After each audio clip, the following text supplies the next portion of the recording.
The night Lena Hart wore red, her boss couldn't look away, and everything unraveled. What happens when the woman you've ignored for 3 years suddenly demands to be seen?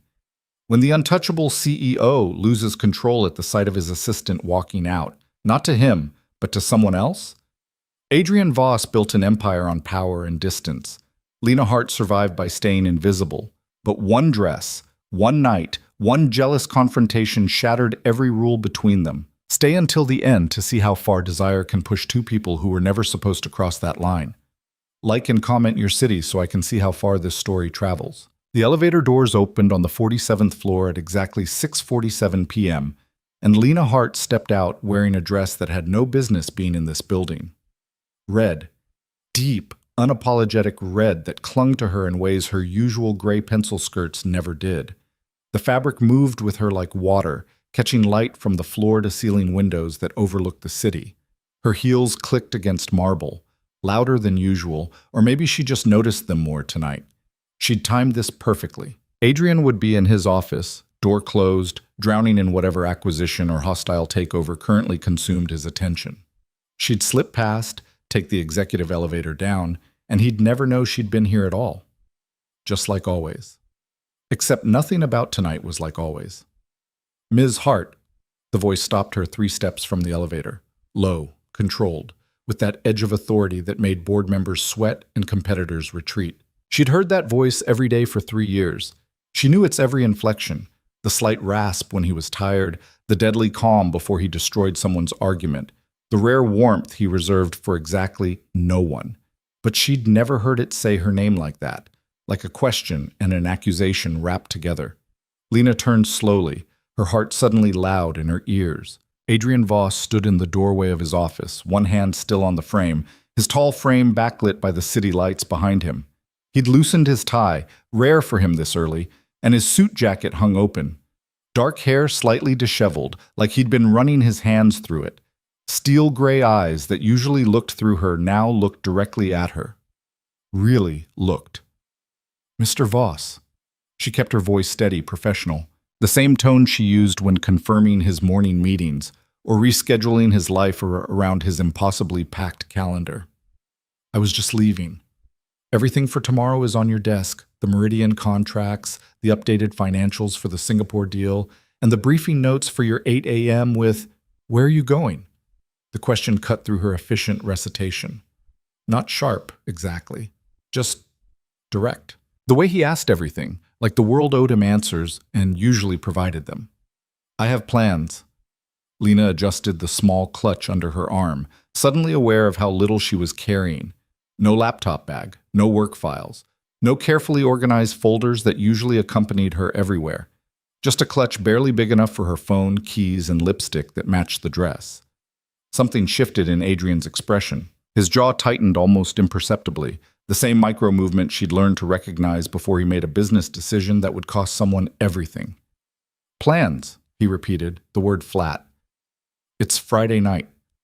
She shouldn't have to explain this. Shouldn't feel like she needed permission. I'm off the clock. You're never off the clock? It wasn't accusatory, just factual. And the worst part was, he was right. In 3 years as his executive assistant, she'd answered calls at midnight, rescheduled her life around his, and existed in a perpetual state of availability.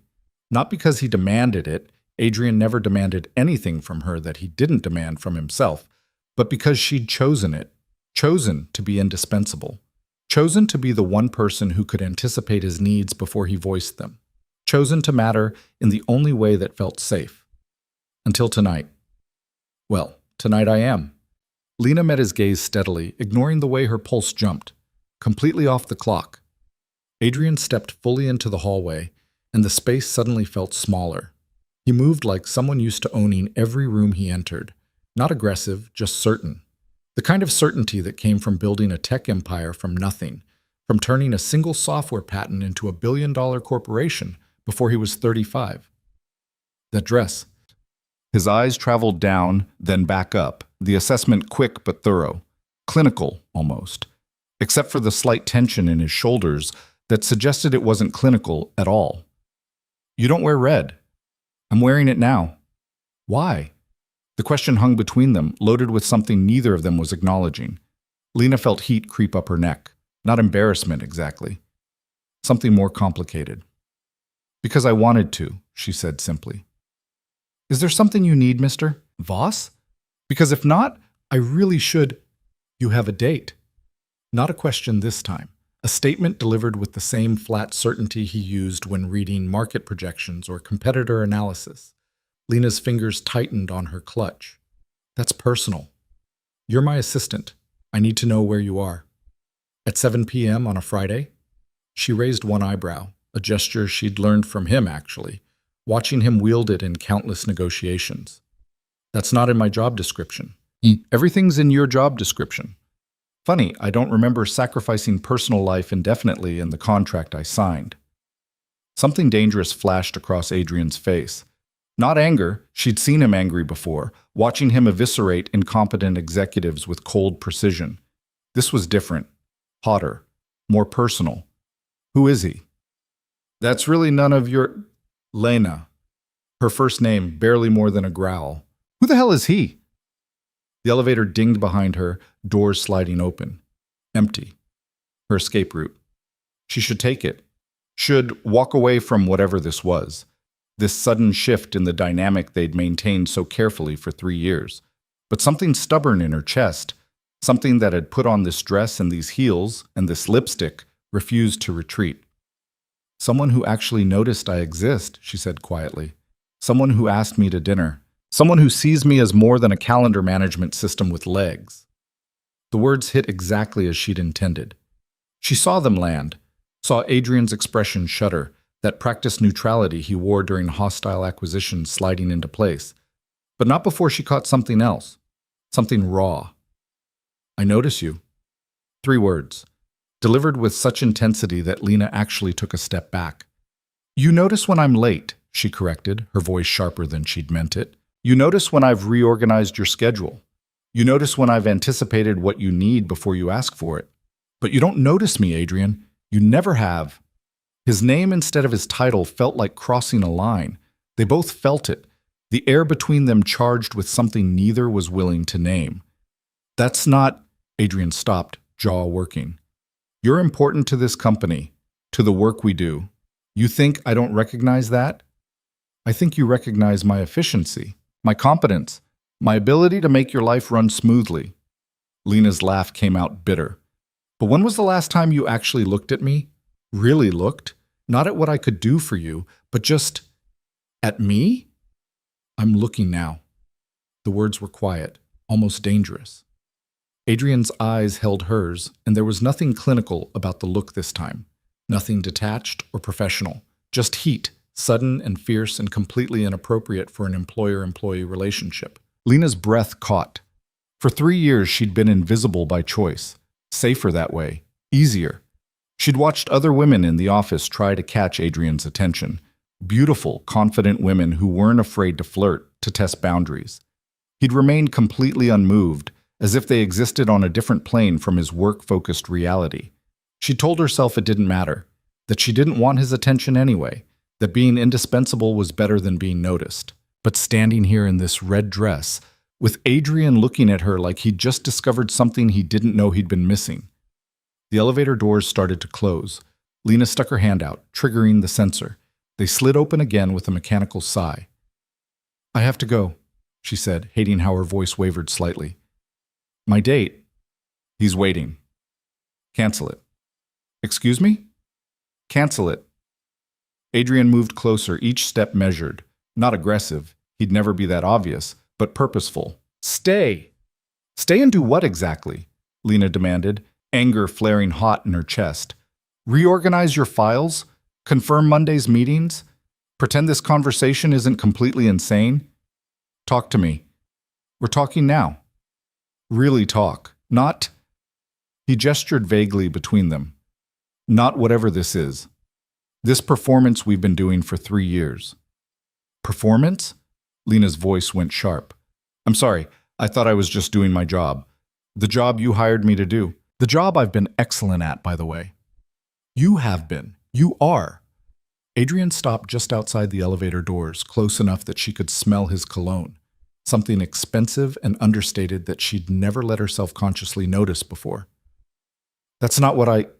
Damn it, Lena, you know that's not what I mean. Then what do you mean? Because from where I'm standing, this feels a lot like you being upset that your assistant has the audacity to have a personal life. I'm not upset that you have a personal life. Then what are you upset about? The question hung in the air between them. Adrian's hands flexed at his sides, the only sign of agitation in his otherwise controlled demeanor. She'd seen him navigate billion-dollar negotiations with less visible tension. I don't like it, he said finally, the admission seeming to cost him something. Don't like what? The idea of you with... He stopped, jaw clenching. With him. With anyone. Lena's heart hammered against her ribs. You don't get to decide that. I know. I'm not your property, Adrian. I know that too. Then what the hell is this? She gestured between them, her carefully maintained composure finally cracking. What are you doing right now? Because I've spent 3 years being professional, being appropriate, being exactly what you needed me to be. And now, the one night I try to exist outside of this, she waved her hand at the office around them. You suddenly have opinions about my choices? It's not sudden. The words fell like stones in still water, rippling outward, changing everything. What? Adrian's expression shifted into something she'd never seen before. Vulnerable, almost uncertain. It looked wrong on him, this man who commanded boardrooms and crushed competitors without hesitation. It's not sudden, he repeated quietly. I've had opinions about your choices for a while now. I've just been better at hiding them. Lena stared at him, her mind racing. 3 years. Countless late nights in the office, hundreds of meetings where they'd worked in perfect synchronization, anticipating each other's needs. All those moments she'd thought she was invisible, just another employee in his empire. You're lying, she said, but her voice lacked conviction. I don't lie. You know that. She did know that. Adrian Voss was brutally, sometimes devastatingly honest. It was one of the things that made him such an effective CEO. People always knew exactly where they stood with him, even when they didn't like it. Then why, Lena's voice broke slightly, why didn't you ever say something? Do something? Adrian's laugh was harsh, self-directed. Because you work for me. Because there are rules, lines that shouldn't be crossed. Because I'm not the kind of man who abuses his position. And this isn't abuse? Trapping me in an elevator, demanding I cancel my plans? I'm not trapping you. The elevator's right there. You can leave any time. His eyes burned into hers. But I'm asking you not to. Why should I stay? Because... Adrian stopped, seemed to wrestle with something internal. When he spoke again, his voice was lower, rougher. Because if you get in that elevator and go to him, something changes, and I'm not ready for it to change. That doesn't make sense. None of this makes sense. He ran a hand through his hair, destroying what was left of its careful styling. You think I planned this? You think I wanted to stand here feeling like... He cut himself off, shaking his head. You're my assistant. You're off limits. You're... What? Lena challenged when he trailed off. What am I, Adrian? Important. The word came out fierce. Too important. And seeing you in that dress, knowing you're wearing it for someone else, you never gave me a reason to wear it for you. The accusation landed hard. She saw it in the way his expression shifted, something like pain flashing across his features before that controlled mask slammed back into place.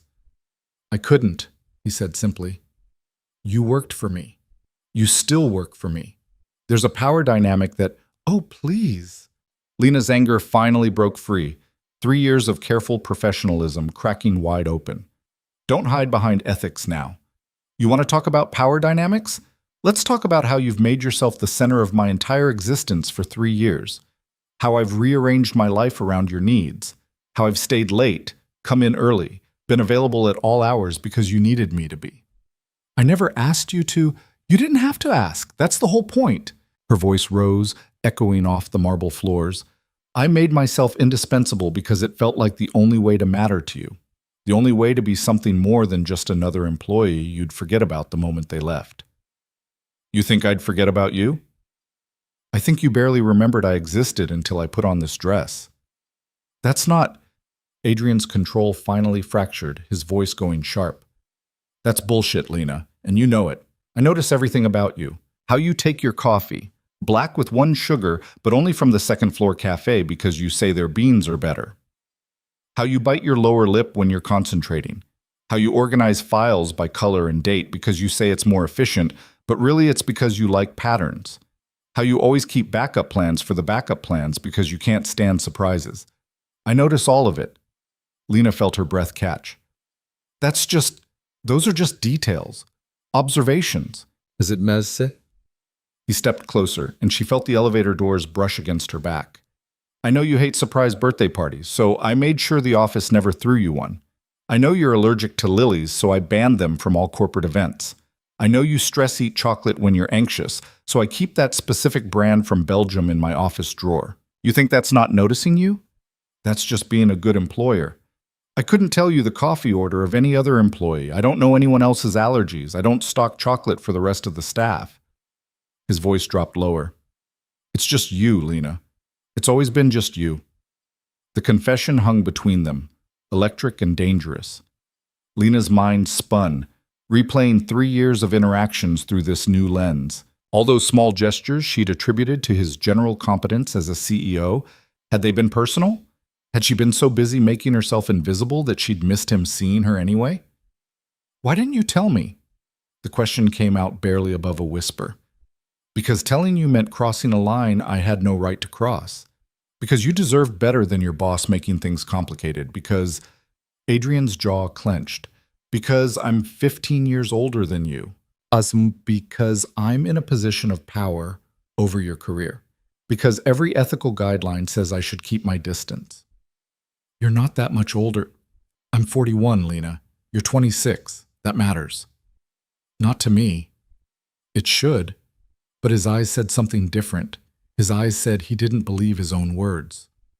I'm not a child, Adrian. I can make my own decisions. I know that. But I also know what it looks like when a powerful man pursues his younger employee. I know what people would say, what they'd assume about you, about your career, about everything you've worked for. So instead you just, what? Ignored it? Pretended you didn't feel anything? I tried. His laugh was bitter. Obviously, I'm failing spectacularly tonight.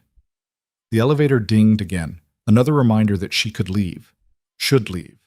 Her date was waiting at some trendy restaurant downtown, probably checking his watch, wondering if she'd stood him up. Marcus. His name was Marcus. He worked in marketing at a rival firm, had kind eyes, and made her laugh during their coffee date last week. He was age-appropriate, uncomplicated, and interested in her for reasons that had nothing to do with her professional skills. He was safe. Adrian Voss was anything but safe. I should go, Lena said, but she didn't move. Yes. Adrian didn't move either. He's probably waiting. Probably. I'm going to be late. You're already late. Lena looked down at her phone. 7:03. Marcus had texted twice, both messages friendly and understanding. She should respond, should apologize for the delay, should get in the elevator and go live her life outside of these office walls. Instead, she looked back up at Adrian. Tell me to stay. I can't. Why not? Because if I tell you to stay, you might actually do it, and then we cross a line we can't uncross. Maybe I want to cross it. Something dangerous flashed in Adrian's eyes. You don't know what you're saying. Stop telling me what I know. Lena's anger rekindled, hot and bright. Stop making decisions for me. I'm an adult, Adrian. I can choose what lines I want to cross. Even if it costs you your career? Who says it would? I do, because I've seen how these situations play out. The man keeps his reputation. The woman becomes that employee who slept her way up. Everything you've accomplished gets questioned. Every promotion, every success, people will attribute it to our relationship instead of your abilities. So you've thought about this.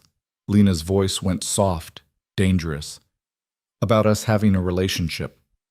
Adrian's silence was answer enough. How long? She pressed. How long have you been thinking about it while simultaneously deciding it can't happen? Lena, how long, Adrian? Too long. The admission seemed dragged from somewhere deep. Long enough to know it's a terrible idea. Long enough to know I should let you walk away. Long enough to know I probably won't be able to if you stay. The air between them felt thick, charged with 3 years of unspoken tension suddenly crackling to life. Lena could hear her own heartbeat, could feel the blood rushing through her veins, could sense the moment balanced on a knife's edge. "I'm going to ask you something," she said carefully, "and I need you to be honest, completely honest." Adrian nodded, his expression guarded. "If I weren't your employee, if I was just someone you met somewhere else, would you want me to stay?" The question hung between them. She watched Adrian struggle with it, watched him weigh honesty against self-preservation, desire against ethics. "Yes," he finally said, the word rough. "I'd want you to stay. I'd want—" He stopped, shook his head. "It doesn't matter what I'd want. You do work for me. We can't change that reality. What if I quit?" "Don't." The response was immediate, almost panicked. "Don't quit because of this. Don't sacrifice your career because I can't keep my feelings in check." "Maybe I'm not sacrificing anything. Maybe I'm choosing something better." "There's nothing better than what you have here. You're brilliant at what you do. You have a future at this company, a real future. CFO, COO, whatever role you want. I'd support you. I'd make sure—" "I don't want your professional support, Adrian," Lena cut him off. "That's the whole point. I don't want to be your indispensable assistant or your future executive. I want—" She stopped, suddenly uncertain. What did she want? 3 years of careful professionalism, of maintaining boundaries, of being content with mattering in the only way that felt safe, and now she was standing here in a red dress, demanding something she couldn't even articulate. "What do you want?" Adrian asked quietly. "Tell me, Lena. What do you actually want?" "I want to be seen," she said finally. "Not just as what I can do for you, but as me.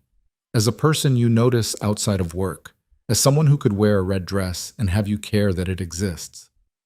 "I care." His voice was barely above a whisper. "I care too much. That's the problem." "Then why does it feel like you only care now that someone else is interested?" The accusation hit its mark. Adrian flinched, actual hurt crossing his features. "That's not fair, isn't it? 3 years, Adrian. 3 years of working side by side, and you never said anything. Never gave any indication that you saw me as anything more than excellent at my job. And now, the second I have plans with another man, suddenly you can't hide it anymore? You think I wanted this?" Adrian's voice rose, frustration finally breaking through. "You think I wanted to spend 3 years watching you be brilliant and beautiful and completely off limits? You think I enjoyed maintaining professional distance when all I wanted—" He cut himself off, jaw clenched. "When all you wanted what?" "It doesn't matter. It matters to me." "Why?" Adrian challenged. "Why does it matter now? You have a date. Someone who can offer you a normal relationship without all this—" He gestured between them. "Complication. Someone appropriate. Someone your own age who doesn't sign your paychecks. Take it, Lena. Go." "You keep telling me to go." "Because you should. But you're also asking me to stay." "I know." Adrian laughed, the sound hollow. "I'm a hypocrite. I'm selfish. I'm every kind of inappropriate right now. But I can't—" His voice broke slightly. "I can't watch you walk away in that dress, knowing you're wearing it for him." The raw honesty in his voice made something crack open in Lena's chest. This was Adrian Voss, the man who negotiated billion-dollar deals without breaking a sweat, who faced down hostile boardrooms with ice in his veins, who never showed weakness. And he was showing weakness now. For her. Her phone buzzed. Marcus again, this time calling. She looked down at the screen, watching it ring, feeling the weight of the choice in her hands. Answer it. Go to dinner. Live a normal life with a normal man who didn't come with impossible complications. Or stay. Cross a line that would change everything. Risk her career, her reputation, her carefully constructed safety. The phone stopped ringing. Marcus's call went to voicemail. Lena looked back up at Adrian. "I need you to understand something," she said slowly. "If I stay, if we do this, it's not because I'm confused or swept up in some moment. It's not because you're my boss and I have some kind of power dynamic issue. It's because I've spent 3 years making myself essential to you in the only way I thought I could. And maybe I'm tired of being safe. Lena, I'm not finished. Her voice was steady now, certain. You talk about protecting me, about protecting my career, but you don't get to make that choice for me. You don't get to decide what I can handle or what I'm willing to risk. That's mine to decide. Adrian stared at her, something like wonder crossing his face. When did you get so fierce? I've always been fierce. You just never noticed because I was too busy being professional. I noticed, he said quietly. I've always noticed. The admission settled between them, rewriting history. All those moments she'd thought she was invisible. Had he been seeing her all along? Had they both been performing this elaborate dance of professional distance while wanting something entirely different? The elevator doors started to close again. This time, neither of them stopped them. The soft thud of the closing doors felt final, like a decision being made without either of them actively making it. They stood in the hallway, just the two of them now, the floor empty this late on a Friday. So what happens now? Lena asked. Adrian's expression shifted into something darker, more intent. Now I ask you a question. What question? Did you wear that dress for him? Or did you wear it hoping I'd see you leave in it? The question struck like a match. Lena felt heat flood her face, anger and embarrassment, and something else she didn't want to name mixing together. You don't get to ask me that. Don't I? Adrian moved closer, and this time she didn't have the elevator at her back. Just empty hallway, and the floor-to-ceiling windows showing the city below. You accuse me of only noticing when someone else showed interest. But that dress? That's not about him, Lena. That's about making a statement. Maybe the statement wasn't for you. Wasn't it? You're unbelievable. Lena's laugh came out sharp. You spend 3 years maintaining perfect professional distance, and now you want to dissect my fashion choices, psychoanalyze my intentions? I want the truth. The truth is I wore it because I wanted to feel beautiful. Because I wanted one night where I wasn't just Adrian Voss's hyper-competent assistant. Because Marcus asked me to dinner and I thought maybe, just maybe, I could be normal for a few hours. You're not normal. Adrian's voice was quiet but fierce. You've never been normal. Normal doesn't rebuild an entire filing system in a weekend because the old one was inefficient. Normal doesn't learn Mandarin just to better communicate with our Shanghai office. Normal doesn't anticipate problems 3 moves ahead like you're playing chess with the entire company. Those are just extraordinary. He cut her off. Those are extraordinary. You are extraordinary. And I'm sorry if I made you feel like I didn't see that, like I didn't see you. But I did. I do. I've seen every damn thing about you for 3 years, and it's been... He stopped, seeming to fight for words. It's been torture, Lena. Beautiful, professional, completely appropriate torture. Lena's breath came faster. Then why? Because wanting you doesn't mean I get to have you. Because there are rules for a reason. Because Adrian's control finally shattered completely. Because you deserve someone who can take you to dinner without it being a scandal. Someone who can introduce you to their friends without everyone assuming you slept your way into the relationship. Someone who doesn't come with all the baggage I bring. Maybe I don't want someone else. The words fell into the space between them, irreversible. Lena watched them land, watched Adrian's expression shift from controlled to something rawer, more dangerous. You don't know what you're saying. Stop telling me that. She moved closer, closing the distance he'd been so carefully maintaining. I know exactly what I'm saying. I've known for a while now. How long? Long enough. She threw his words back at him. Long enough to know this is a terrible idea. Long enough to know I should walk away. Long enough to know I won't. They stood inches apart now, the air between them electric. Lena could see the tension in Adrian's jaw, the way his hands flexed at his sides like he was physically restraining himself from reaching for her. If we do this? His voice was rough, strained. If we cross this line, everything changes. Your job, our working relationship, how people see you, all of it changes. I know. You could hate me for it, for ruining what we had. We didn't have anything, not really, just professional distance and unspoken tension. That's not true. Adrian's hand came up, hesitated an inch from her face, then dropped. We had trust, partnership. You knew you could count on me to what? Value my work? Pay me well? Give me opportunities to advance? Lena's voice went sharp. Those are employer responsibilities, Adrian, not a relationship. What do you want from me?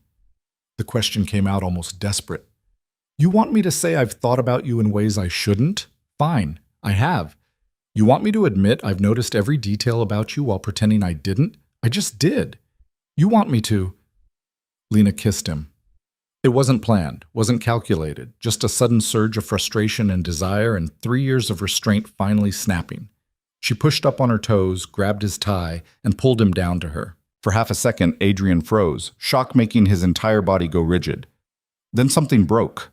His hands came up to her face, cradling it like something precious and fragile, and he kissed her back with an intensity that made her knees weak. This wasn't professional, wasn't appropriate, wasn't any of the things they'd carefully maintained for 3 years. It was real. Lena felt his fingers slide into her hair, felt his other hand grip her waist, pulling her closer. She tasted coffee and mint and something uniquely him. His kiss was demanding but controlled, passionate but precise, so perfectly Adrian that it made her chest ache. When they finally broke apart, both breathing hard, his forehead rested against hers. This is a terrible idea, he murmured, but his hands didn't release her. Terrible, she agreed, not pulling away. We should stop. We should. Neither of them moved. Your date, Adrian said finally. You need to... I'm not going. The decision surprised her with its certainty. I'm not going to dinner with Marcus. Lena, I'm not going, she repeated, pulling back enough to meet his eyes. I need to call him, apologize, but I can't. She stopped, frustrated with her inability to articulate what she felt. I don't want to be there. I want to be here. Here is complicated. Everything worth having is complicated. Adrian's thumb traced her cheekbone, the gesture achingly gentle. You're going to regret this. Maybe not tonight, but eventually. When people talk. When it affects your career, when you realize what you gave up. Stop trying to protect me from my own choices. I can't help it. His smile was rueful. It's what I do. Try to anticipate problems, solve them before they happen. But this, I can't solve this, Lena. I can only make it messier. Then make it messy. She reached up, covered his hand with hers. I'm tired of clean lines and professional distance. I'm tired of pretending I don't feel this. Feel what? Like I want to be seen by you, not as your assistant, not as someone useful, just as me, as someone you want to spend time with outside of business hours, as someone who matters to you in ways that have nothing to do with work. You do matter. Adrian's voice was fierce. You've mattered for far longer than I've been willing to admit. Then stop fighting it. If I stop fighting it, I won't be able to stop at all. The warning in his voice sent heat through Lena's entire body. This was dangerous territory, standing in his office building, having just kissed her boss, balanced on the edge of a decision that would change everything. She should be scared, should retreat back to safety. Instead, she felt alive. More alive than she'd felt in 3 years of careful professionalism. Maybe I don't want you to stop, she said quietly. Adrian's hands tightened on her. Lena, come with me. The words tumbled out before she could second-guess them. Not to dinner, just somewhere. Anywhere that isn't here. Somewhere we can talk without... She gestured at the office around them. Without all of this. If I leave with you tonight, I know what it means. I know what we'd be risking. I know it's complicated and messy and probably a disaster waiting to happen. Lena met his eyes steadily. But I'm choosing it anyway. I'm choosing you, Adrian, if you'll let me. The silence stretched between them, weighted with possibility. Lena watched Adrian wrestle with the decision, saw the battle between his ethics and his desires play out across his features. Finally, he spoke. My place. Not a restaurant, not anywhere public, just somewhere we can figure this out without an audience. It wasn't a romantic declaration, wasn't some sweeping gesture, just a practical suggestion from a practical man. But Lena heard what he wasn't saying. Yes. Yes to risking everything. Yes to crossing lines. Yes to her. Okay, she breathed. Okay, he echoed. They stood there for another moment, neither quite willing to break the spell. Then Adrian's phone buzzed, and Lena's phone buzzed, the real world intruding on their bubble of possibility. Marcus. She needed to call Marcus. I need to... She held up her phone. I know. Adrian stepped back, creating distance that felt both necessary and devastating. Handle it. He looked around his office, seeming almost lost. I'll get my things. Lena watched him disappear into his office, then looked down at her phone. 6 messages from Marcus now, increasingly concerned. She dialed, her heart pounding. He answered on the first ring. Lena, are you okay? I was getting worried. I'm sorry. The words came out rushed. I can't make it tonight. Something came up and I'm really sorry, Marcus. You didn't deserve to be left waiting. Is everything okay? His concern sounded genuine. You sound stressed. I'm fine. This isn't going to work. Us. I'm sorry. Silence on the other end. Then, quietly, there's someone else. It wasn't a question. Lena closed her eyes, guilt washing over her. It's complicated. It always is. Marcus's laugh was hollow. For what it's worth, I hope he knows how lucky he is. Marcus. Take care of yourself, Lena. He hung up before she could respond. She stood there, phone in hand, feeling the weight of what she'd just done. Marcus was kind, uncomplicated, safe, and she'd just ended it before it even started. Ready? Adrian's voice made her turn. He'd grabbed his jacket, his phone, his keys, left his laptop, unusual for him, left the work that always consumed his attention. For her. Ready? She said, pocketing her phone. They walked to his private elevator, the one that went directly to the parking garage, avoiding the main lobby. Inside the small space, they stood on opposite sides, maintaining careful distance, as if one touch might shatter their fragile control. The elevator descended in silence. 47 floors. Lena watched the numbers tick down, each one feeling like a step away from her old life and towards something new and terrifying. At the parking garage, Adrian led her to his car, a sleek black vehicle that probably cost more than she made in a year. He opened her door, waited for her to settle, then circled to the driver's side. The engine purred to life. Neither of them spoke as he navigated out of the garage into the Friday night traffic. The city lights blurred past the windows, amber and white and red, painting patterns across the interior. Lena's phone buzzed again. She glanced down. An email from HR confirming her emergency contact information needed updating. Another from her mother, asking about her weekend plans. The mundane details of life continuing as if everything hadn't just shifted sideways. You can still change your mind, Adrian said quietly, not looking away from the road. I can turn around, take you home. We forget this happened. Could you forget it? No. His hands tightened on the steering wheel. But I could pretend to. For your sake. I don't want you to pretend. What do you want, Lena? The question again. Really want. Not what you think you should want. Not what seems safest. What do you actually want? Lena looked at his profile, strong jaw, sharp cheekbones, that slight crease between his eyebrows that appeared when he was thinking hard.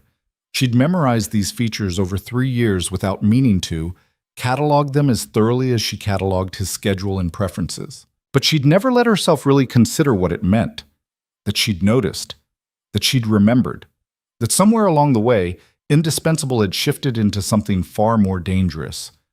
I want to know what happens next, she said finally. I want to stop living in careful boundaries and see what exists outside them. She paused, gathering courage. I want you to stop seeing me as your assistant and start seeing me as someone you could actually care about. I already care about you. Adrian's voice was rough. That's been the problem all along. They drove in silence after that, the city giving way to quieter streets. Lena realized they were heading to the waterfront, the expensive area where CEOs and tech moguls had penthouses with views of the harbor. Of course, Adrian lived in a penthouse.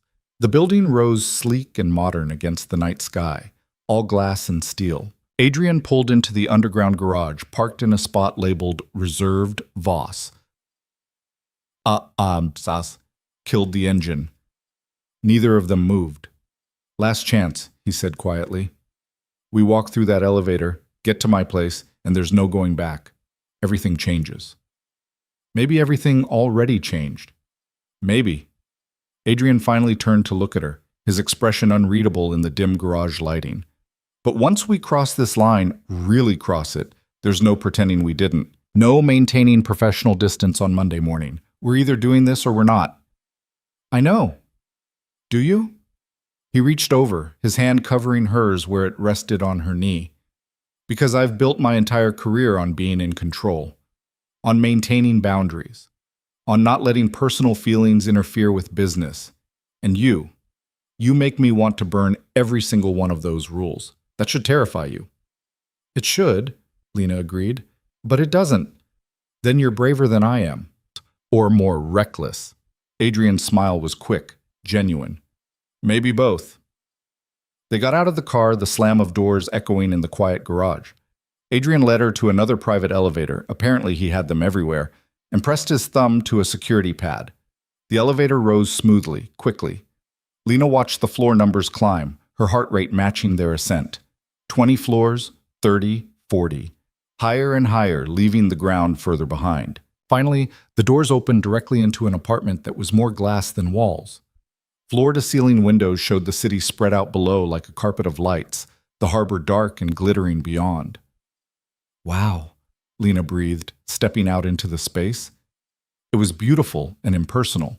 Expensive furniture arranged with precision, art on the walls that looked like it belonged in a gallery. Everything clean and ordered and utterly devoid of personality. It's just a place to sleep, Adrian said, watching her reaction. I'm not here much. I can tell. Lena turned slowly, taking it all in.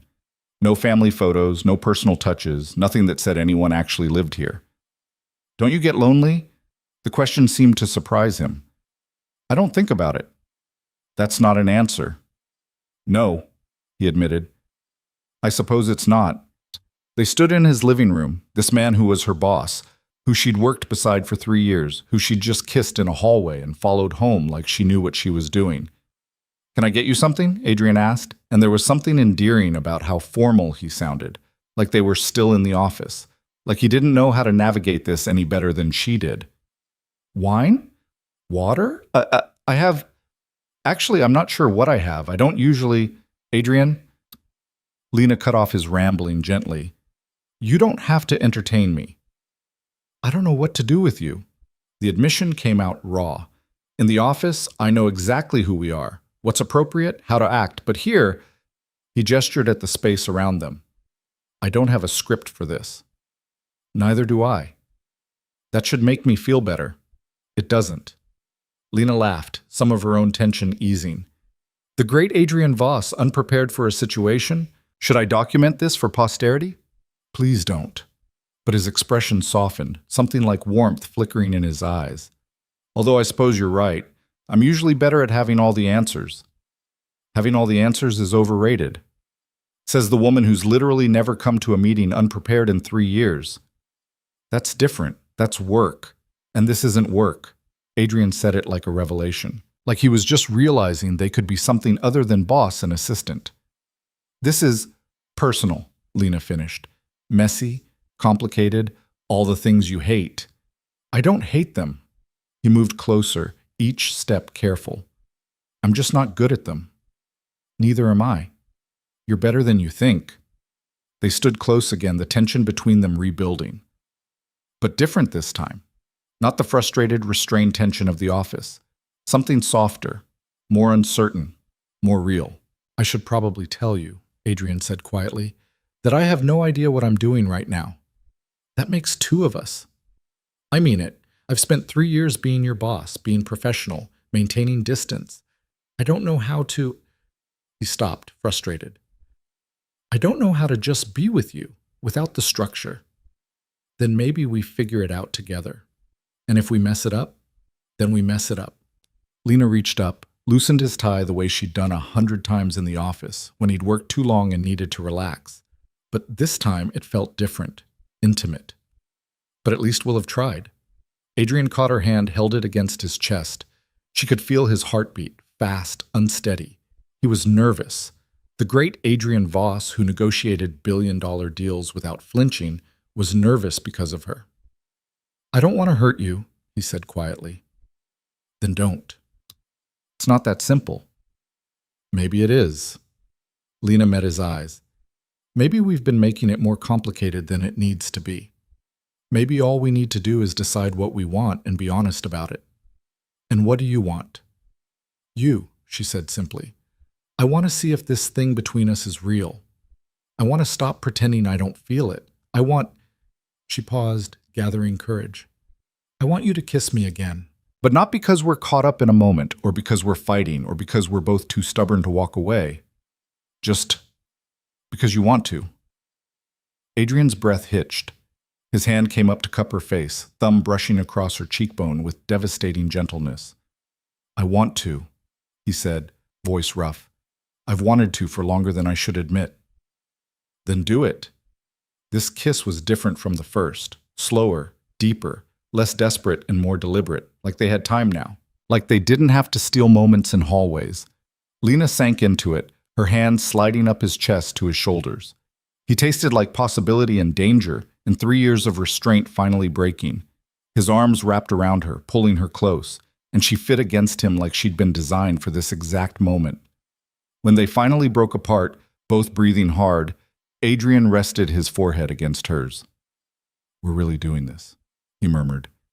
"We're really doing this. It's going to be complicated. I know. People are going to talk. Let them. Your career is mine to manage." Lena pulled back enough to meet his eyes. "Stop trying to protect me from consequences I've already accepted." "I can't help it." "I know, but you need to try." She softened the words with a small smile. "I'm not fragile, Adrian. I don't need you to shield me. I just need you to be honest with me." "I can do that." He paused. "I think." "You think?" "I've spent a long time hiding what I feel, compartmentalizing. It might take me a while to—" He stopped, seeming to search for words. "To let you in completely." "That's okay." Lena's hand found his, fingers intertwining. "We have time." "Do we? Don't we?" Adrian's expression shifted into something vulnerable. "I hope so, but I'm not good at relationships, Lena. I work too much. I'm controlling. I have a tendency to solve problems instead of discussing them. I'm human," Lena interrupted gently. "You're human, with flaws, like everyone else." "You say that like you've accepted them." "I've worked with you for 3 years. I know exactly what your flaws are." Her smile turned wry. "Trust me, I've cataloged them extensively." "Should I be worried?" "Probably." Adrian laughed, a real laugh, surprised and genuine. The sound transformed his entire face, made him look younger, less burdened. Lena realized she'd never really heard him laugh before, not like this. She wanted to hear it again. "So what happens now?" she asked. "I have no idea." Adrian pulled her closer, his arms secure around her. "Usually I have a plan, a strategy, next steps clearly mapped out. And this time? This time I'm improvising." "How's that working out?" "Terrifying." But he was smiling. Absolutely terrifying. They stood there in his glass-walled penthouse, the city glittering below, balanced on the edge of something neither of them fully understood. 3 years of careful professionalism lay behind them. Ahead? Who knew? Complications, certainly. Risk, absolutely. But also possibility.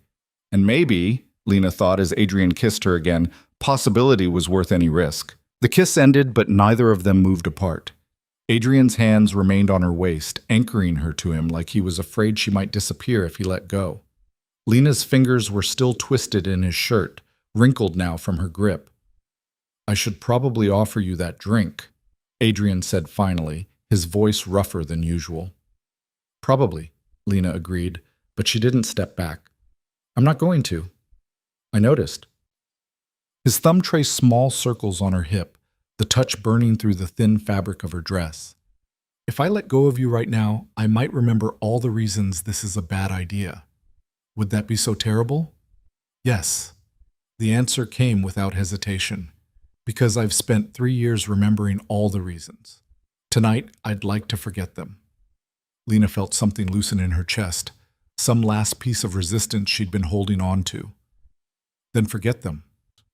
They stood there for another long moment, just breathing in the same space, learning how to exist together without the structure of work between them. The silence wasn't uncomfortable exactly, but it was unfamiliar. In the office, silence meant focus, productivity, both of them working in tandem. Here, it meant something else entirely. I don't know what to do with you, Adrian admitted quietly. That probably sounds ridiculous, but it's true. In the office, everything has its place, its purpose. But this, he gestured vaguely between them. This doesn't fit into any category I understand. Maybe it doesn't need to fit into a category. Everything fits into a category. That's how systems work. Lena laughed softly. You can't systematize a relationship, Adrian. I can try. That sounds exhausting. It is. But he was almost smiling. Welcome to my brain. I've been working with your brain for 3 years. Trust me, I know how it operates. Do you? Adrian's expression shifted into something more serious. Because I'm not sure I do right now. Everything I thought I knew about maintaining boundaries just... He stopped, shook his head. Gone. The second you kissed me in that hallway, every rule I'd set for myself just disintegrated. Good, Lena said. Your rules were stupid anyway. They kept us professional. They kept us miserable. Adrian pulled back slightly, enough to really look at her. Were you? Miserable? The question hung between them, weighted with 3 years of unspoken tension. Lena considered lying, softening the truth, but they'd crossed too many lines tonight for dishonesty. Not miserable, she said carefully, but not happy either. I was content, maybe. Safe. I knew my role, knew how to be good at it, but that's not the same as being fulfilled.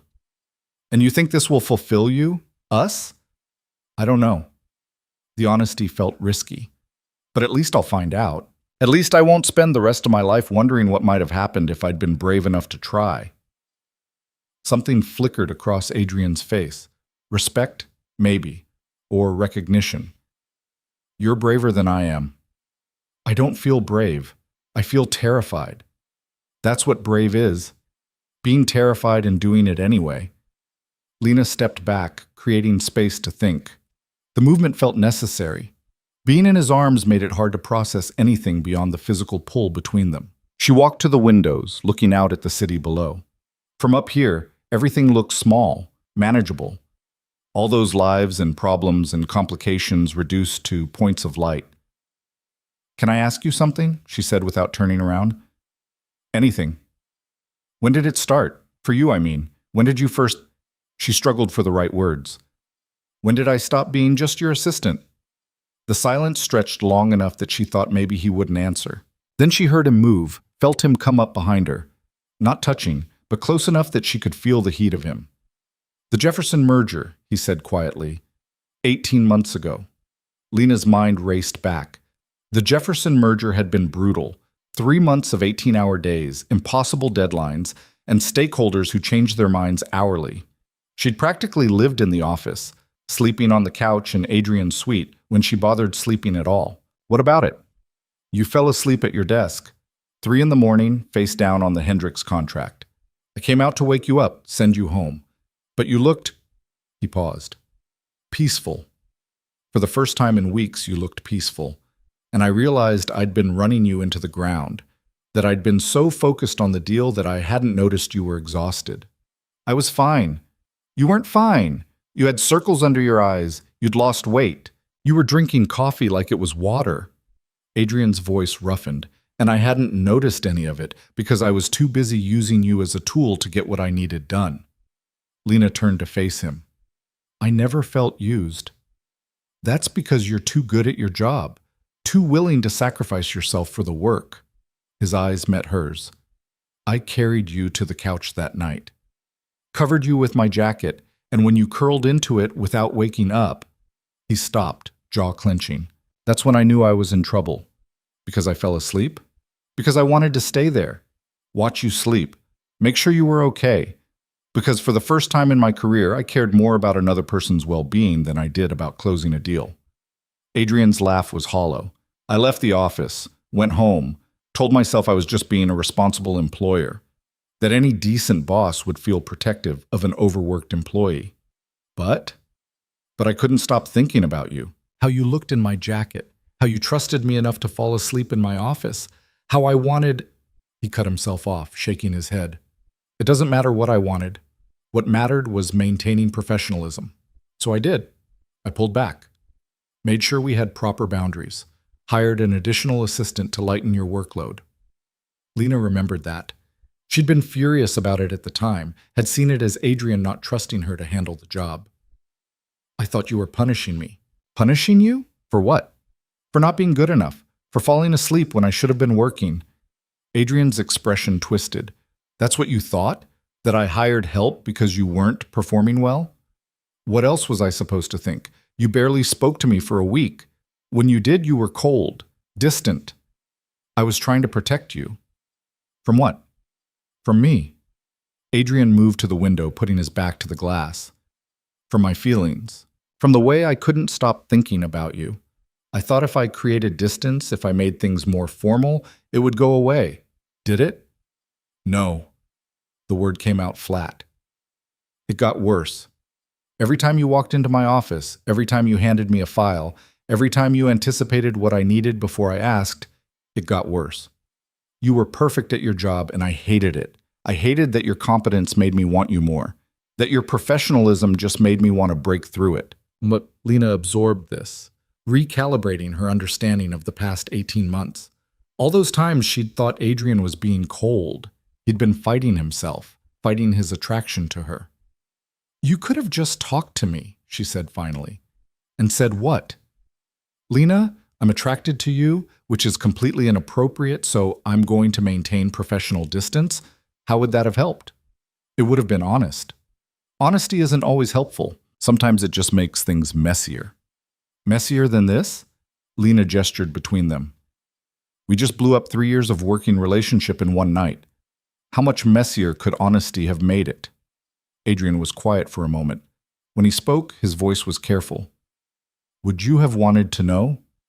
18 months ago, if I'd told you I was attracted to you, what would you have done? The question made Lena pause. What would she have done? 18 months ago, she'd been so focused on being the perfect assistant, on making herself indispensable. The idea of Adrian seeing her as anything other than a professional asset I would have been terrified, she admitted. I would have thought you were going to fire me. See? Honesty wouldn't have helped. But at least I would have known.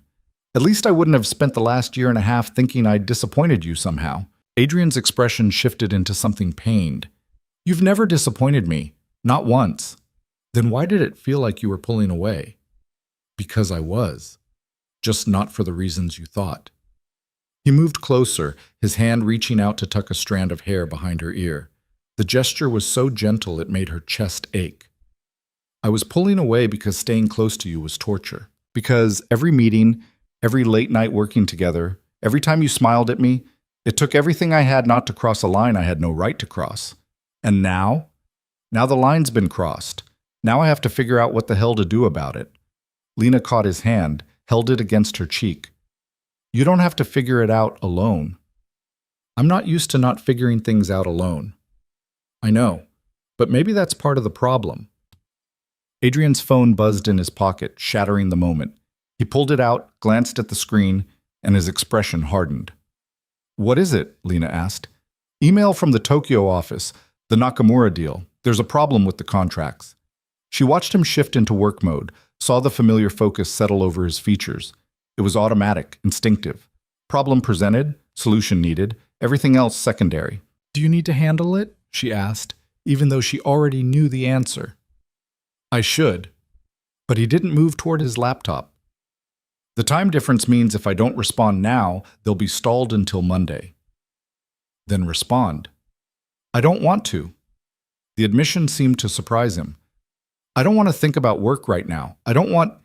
He stopped, looking at her with something like wonder. This is new. What is? Not wanting to work. not immediately jumping to solve the problem. Usually when an issue comes up, everything else just fades, gets pushed aside until the crisis is resolved. And now? Now I'm standing here thinking the Tokyo office can wait, that there are more important things happening right here. Adrian laughed, the sound incredulous. You've broken something in me. Maybe I've fixed something. Same difference. His phone buzzed again and again. The Tokyo office was persistent. She'd give them that. Lena made a decision. Go handle it. Lena, I'm serious. Go do what you need to do. I'm not going anywhere. Adrian studied her face, searching for something. You're sure? I've worked with you for 3 years, remember? I know how your brain works. If you don't handle this, you'll just be thinking about it anyway, half present, distracted. That's not... He stopped because they both knew it was true. I hate that you're right. Get used to it, Lena smiled. I'm right a lot. Don't I know it? But he was already moving toward his study, his mind already shifting to the problem at hand. He paused at the doorway, looked back. This won't take long. Take as long as you need. He disappeared into the study, and Lena was left alone in the vast living room. She wandered the space, examining it more closely now that she wasn't overwhelmed by Adrian's presence. The art on the walls was expensive but impersonal, the kind of pieces an interior designer would choose for a wealthy client. No family photos, no personal mementos, nothing that spoke to who Adrian Voss actually was beneath the CEO exterior. In the kitchen, all granite and stainless steel, she found a wine fridge stocked with bottles that probably cost more than her monthly rent.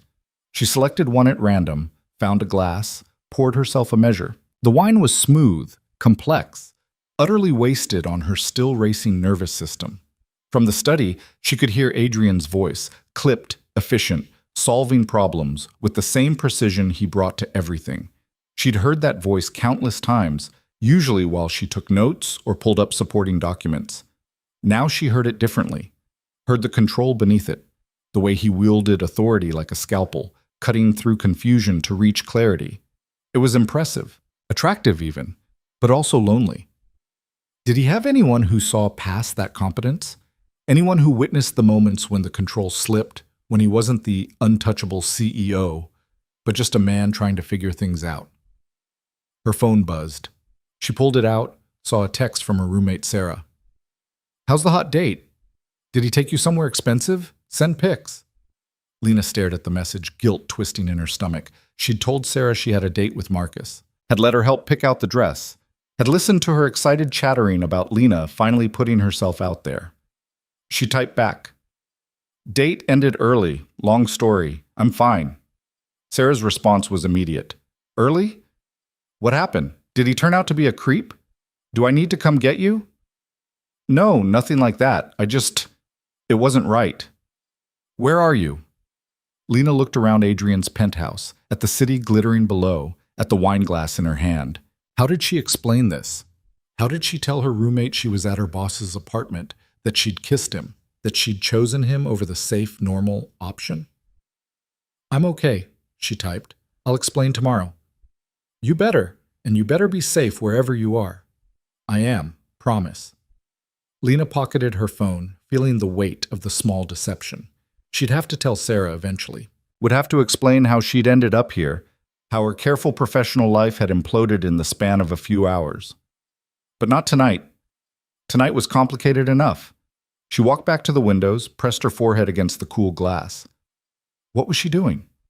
This morning she'd woken up in her small apartment, gotten ready for work like any other day. Now she was in Adrian Voss's penthouse, wearing a red dress, waiting for him to finish handling a crisis so they could... What? That was the question, wasn't it? What happened next? They couldn't go back to how things were. That much was clear. But forward was murky, undefined. Would she still be his assistant? Could she be his assistant and his girlfriend, partner, whatever this was? The word girlfriend felt absurd applied to Adrian. He was too controlled, too precise for something as casual as a girlfriend. But lover felt too dramatic, too deliberately sophisticated. Maybe they didn't need a label. Maybe they just needed to figure out what this was, day by day. Sorry about that. Adrian's voice made her turn. He'd removed his jacket, rolled up his sleeves. The casual gesture made him look younger, less intimidating. more human. Everything okay? She asked. For now. The Tokyo team is handling it. I just needed to redirect them. He noticed the wine glass in her hand. You found the wine. Hope you don't mind. Help yourself to anything. He moved to the fridge, pulled out a bottle of water for himself. I should probably eat something. I don't think I've eaten since... He paused, thinking. Lunch. Maybe. That was 9 hours ago. Was it? He checked his watch, seemed surprised. I lose track sometimes. I know. I'm usually the one reminding you to eat. The words hung in the air, a reminder of their old dynamic. Assistant managing boss, professional boundaries firmly in place. Adrian's expression shifted. You don't have to do that anymore. Manage me. Old habits. Still. He leaned against the counter, studying her. I don't want you to feel like you need to take care of me. Not like that. What if I want to? Then you're a glutton for punishment. But his tone was gentle. I'm not an easy person to be around, Lena. I work too much. I get absorbed in problems and forget everything else exists. I'm controlling and particular, and I know all of this, Lena interrupted. Remember? 3 years. I've seen you at your worst. Have you? Adrian's voice went quiet. Because I'm pretty good at hiding the worst parts, at keeping everything compartmentalized and controlled. So what are you saying? That now I'm going to see some hidden monster you've been concealing? I'm saying you might be disappointed when you realize I'm just human, flawed, not the competent CEO you've been working for. Lena set down her wine glass, crossed to where he stood. I already know you're human, Adrian. I've seen you exhausted and frustrated and overwhelmed. I've watched you make mistakes and have to backtrack. I've seen you struggle. That's work. That's different. Is it? Because from where I'm standing, you're the same person in both contexts. Maybe a little less filtered outside the office, but fundamentally the same. Adrian reached out, pulled her closer. You have a lot more faith in me than I deserve. Or maybe you just don't give yourself enough credit. They stood like that, his arms around her waist, her hands resting on his chest. It felt natural, despite everything, like they'd been doing this for years instead of hours. I should make us something to eat, Adrian said finally. You cook? I can manage the basics, pasta, eggs, things that don't require actual skill. That's more than I expected. Why? Because I'm a CEO, I must only eat at expensive restaurants? Something like that. Adrian's smile was wry. I grew up without money.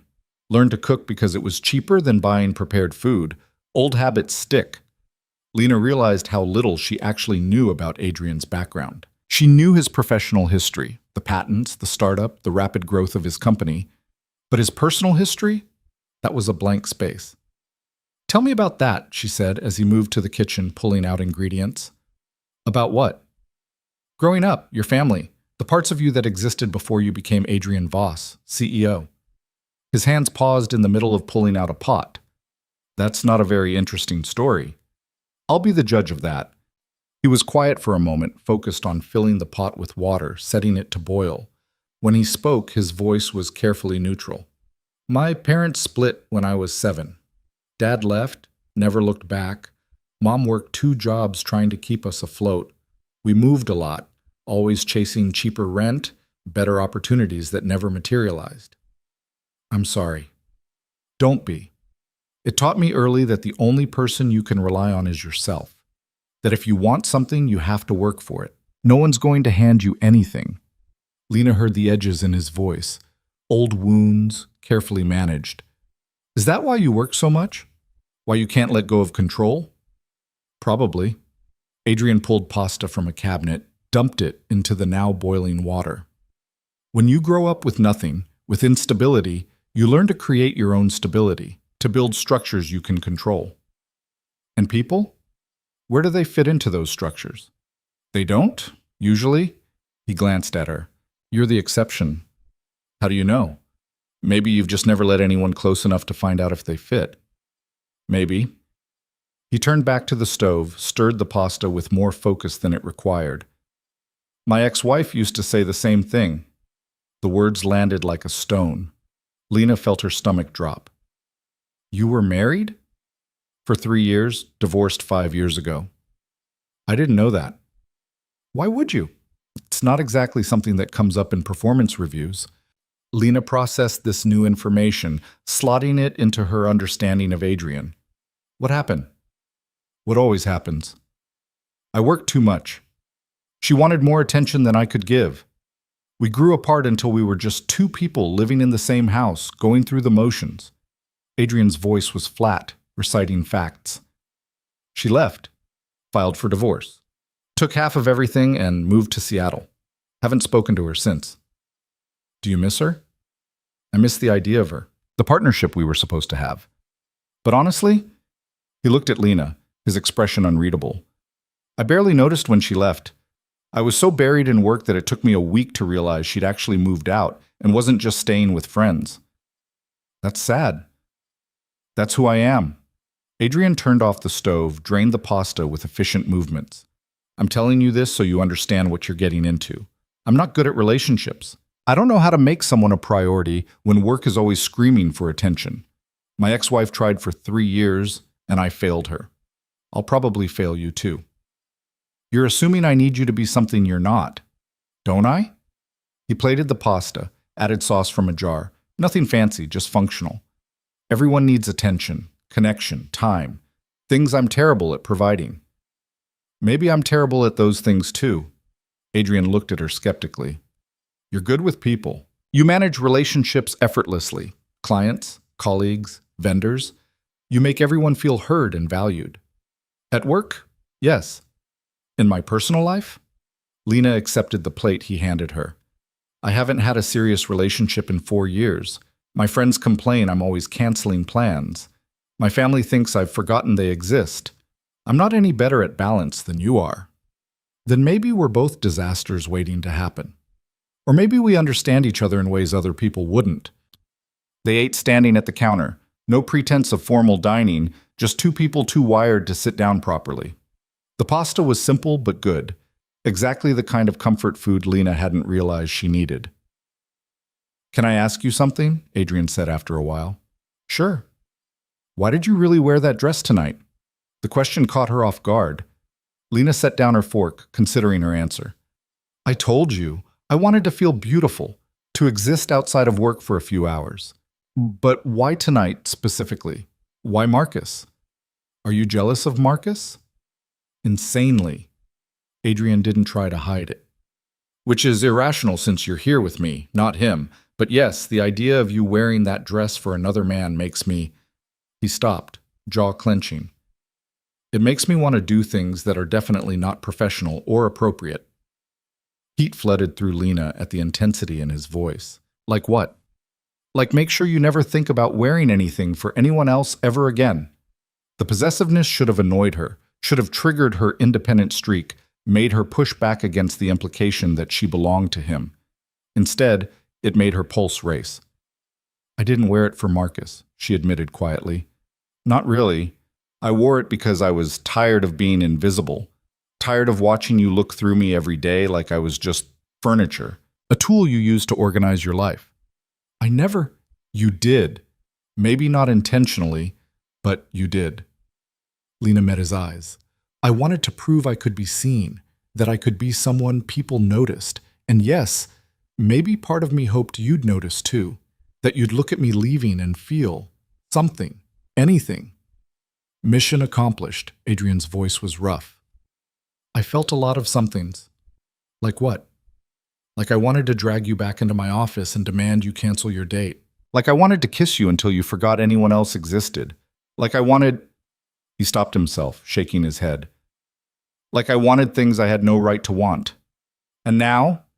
Do you still think you have no right? I don't know. Part of me still thinks this is wrong, that I'm taking advantage of a power dynamic that... Stop, Lena cut him off firmly.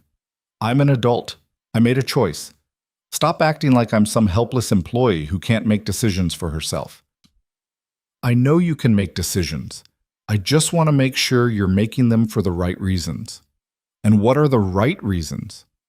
Not because you feel obligated, not because I'm your boss and you think you have to, not because you've confused professional admiration with something else. Lena set down her plate with a sharp click. You want to know the real reason I kissed you tonight?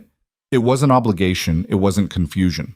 It was because I've spent 3 years watching you be brilliant and driven and completely alone, and I wanted to know if you'd let me be the person who saw past all that control to whatever's underneath. There's nothing underneath. But Adrian's voice lacked conviction. There is. I see it in the moments when you think no one's looking, when you're frustrated and you run your hands through your hair, when you're tired and your shoulders slump, when you actually laugh at something instead of that professional smile you give clients. Lena moved closer. I see you, Adrian, all of you, not just the CEO, and I want to know more. I want to see the parts you don't show anyone else. Why? Because I think you're worth knowing, worth understanding, worth... She hesitated, the word feeling too big, too soon. Worth caring about. Adrian stared at her, something raw and vulnerable crossing his face. You're going to break me. Maybe you need to be broken. Maybe we both do. He pulled her to him then, kissing her with an urgency that made her head spin. This wasn't the controlled, measured kiss from before. This was desperate, almost frantic, like he was trying to prove something to himself. Lena kissed him back just as fiercely, her hands fisting in his shirt, pulling him closer. She wanted to crawl inside his skin, to understand what made him tick, to know every thought he kept locked away behind that controlled exterior. When they broke apart, both breathing hard, Adrian's forehead rested against hers. I don't know how to do this, he said quietly. Neither do I. We're going to mess it up. Probably. People are going to talk. They're going to say terrible things about you. Let them. Your career is mine to manage, Lena finished. Stop trying to protect me from consequences I've already accepted. Adrian pulled back enough to meet her eyes. What if I can't? What if protecting people is just built into who I am? Then I'll learn to live with it, as long as you learn to trust that I can make my own decisions. I do trust you. I trust you more than anyone. Then prove it. Stop trying to talk me out of this. Stop giving me reasons why it won't work. Just... She stopped, searching for the right words. Just be with me. Here. Now. Without thinking 3 moves ahead. I'm not good at that. I know, but maybe you could try? Adrian was quiet for a long moment, his hands still on her waist. She could see him wrestling with it, the urge to plan, to strategize, to maintain control warring with the desire to just let go. Finally, he spoke.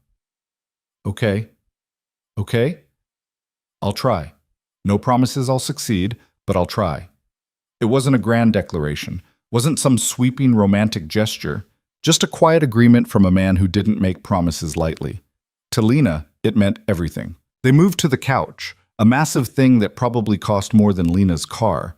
Adrian sat with his back against the armrest and she settled against him, her head on his chest. His heartbeat was steady beneath her ear, a rhythmic counterpoint to her own still racing pulse. This is weird, Adrian said after a moment. Thanks. Really romantic. I didn't mean it like that.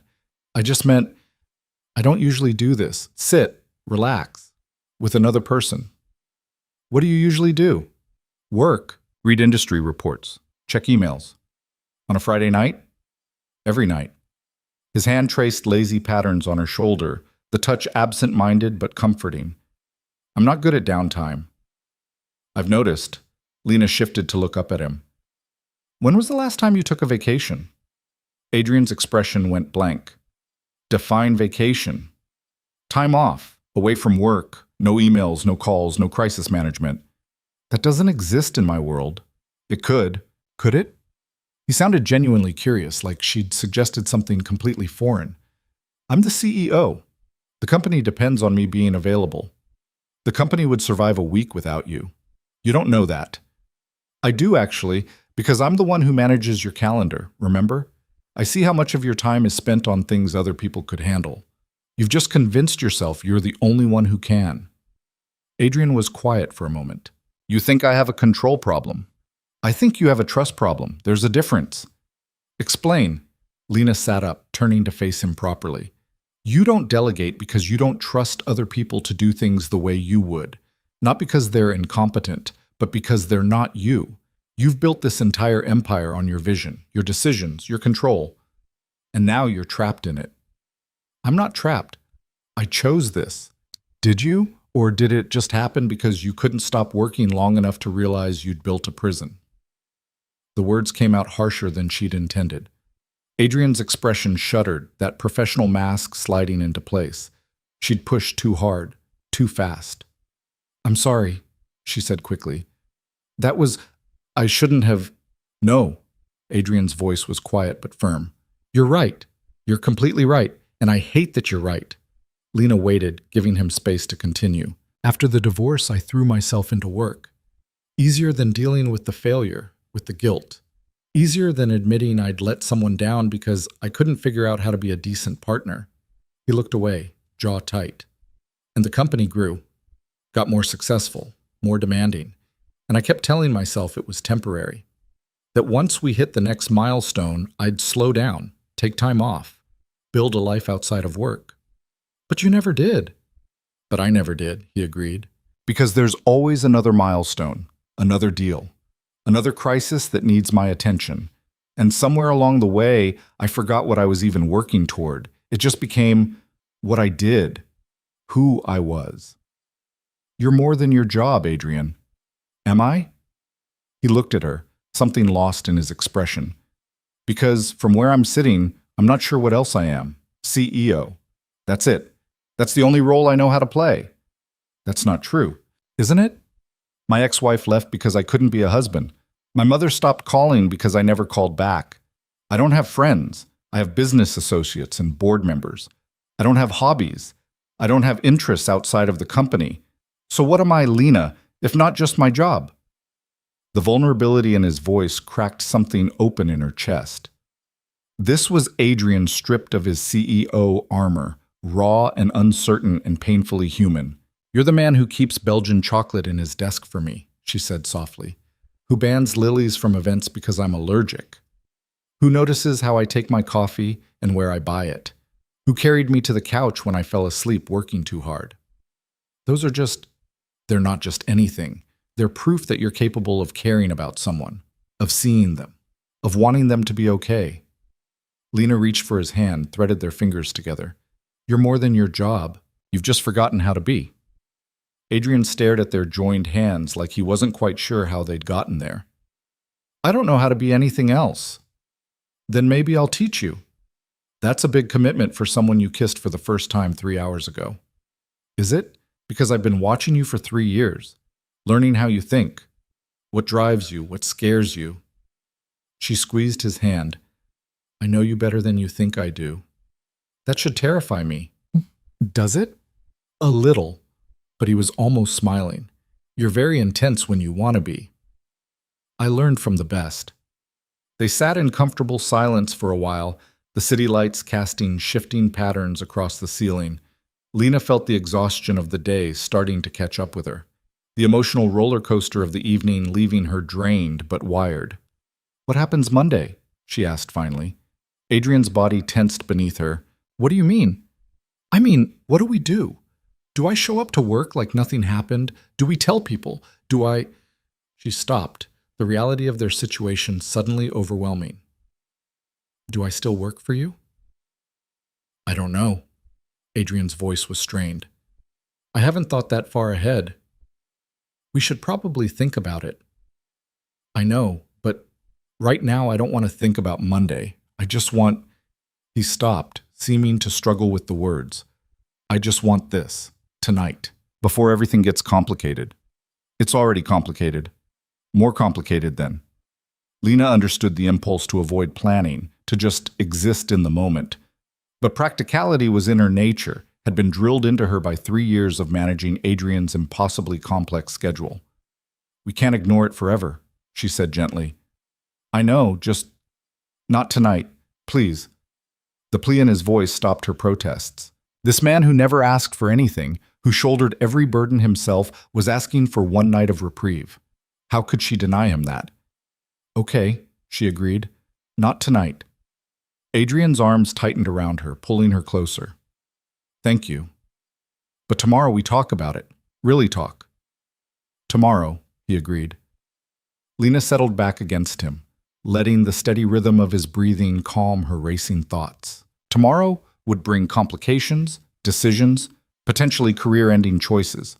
But tonight she could just be here, with him, without the weight of consequences pressing down. Her phone buzzed. Again, she ignored it. "You should check that," Adrian said. "It's probably just Sarah wondering where I am." "Your roommate?" "Yeah, I told her I had a date tonight." Lena grimaced. "She's probably worried I got murdered." "You should text her. Let her know you're safe." "I will. In a minute." But Adrian was already shifting, creating space for her to grab her phone. Ever practical, even now. Lena pulled it out, found 3 messages from Sarah and 1 from her mother. She typed quick responses, enough to reassure without explaining, and put the phone face down on the coffee table. "Better?" she asked. "I don't like the idea of people worrying about you. Even when the reason they're worried is because I'm with you?" Adrian's expression flickered. "Especially then." "Why?" "Because they're right to worry. I'm not... This isn't some casual thing for me, Lena. I don't do casual. And if we're doing this, if we're really trying this, then people will worry. Your friends will say I'm too old for you, that there's a power imbalance, that I'm taking advantage. Your family will..." He stopped, shook his head.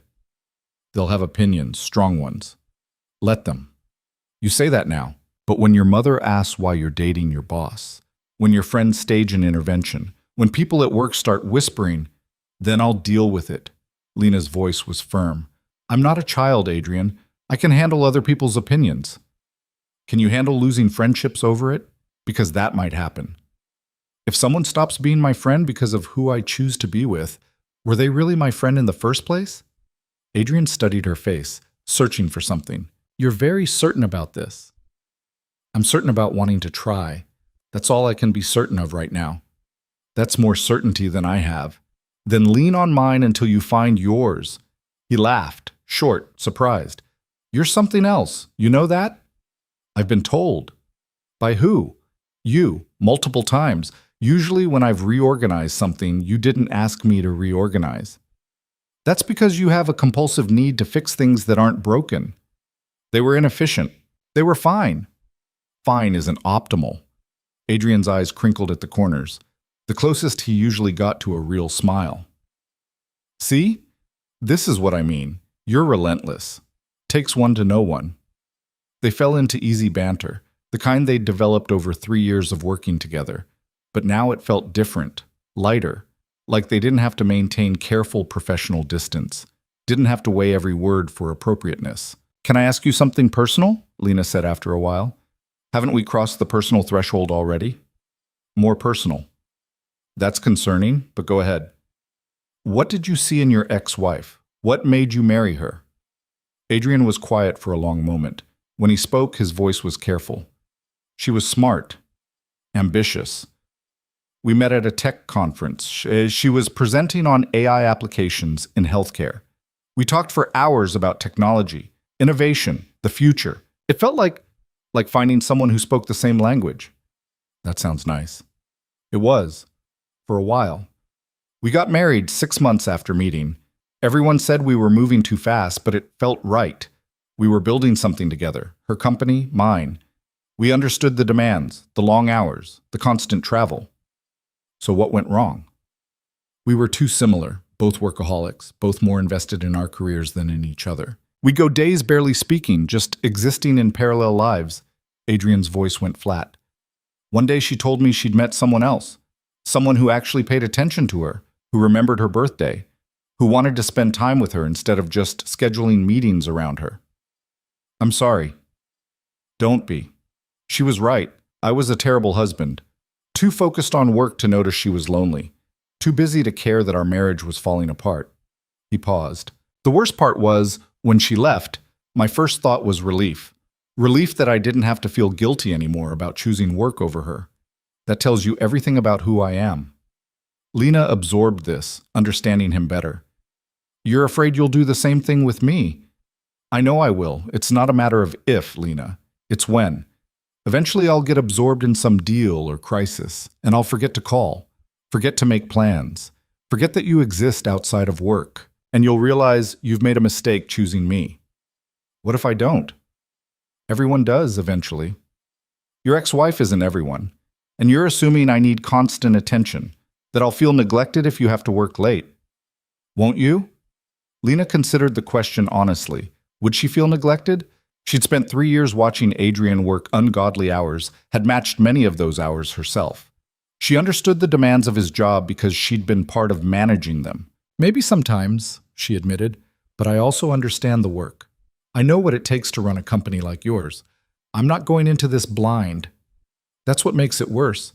You know exactly what you're signing up for and you're choosing it anyway. Is that so hard to believe?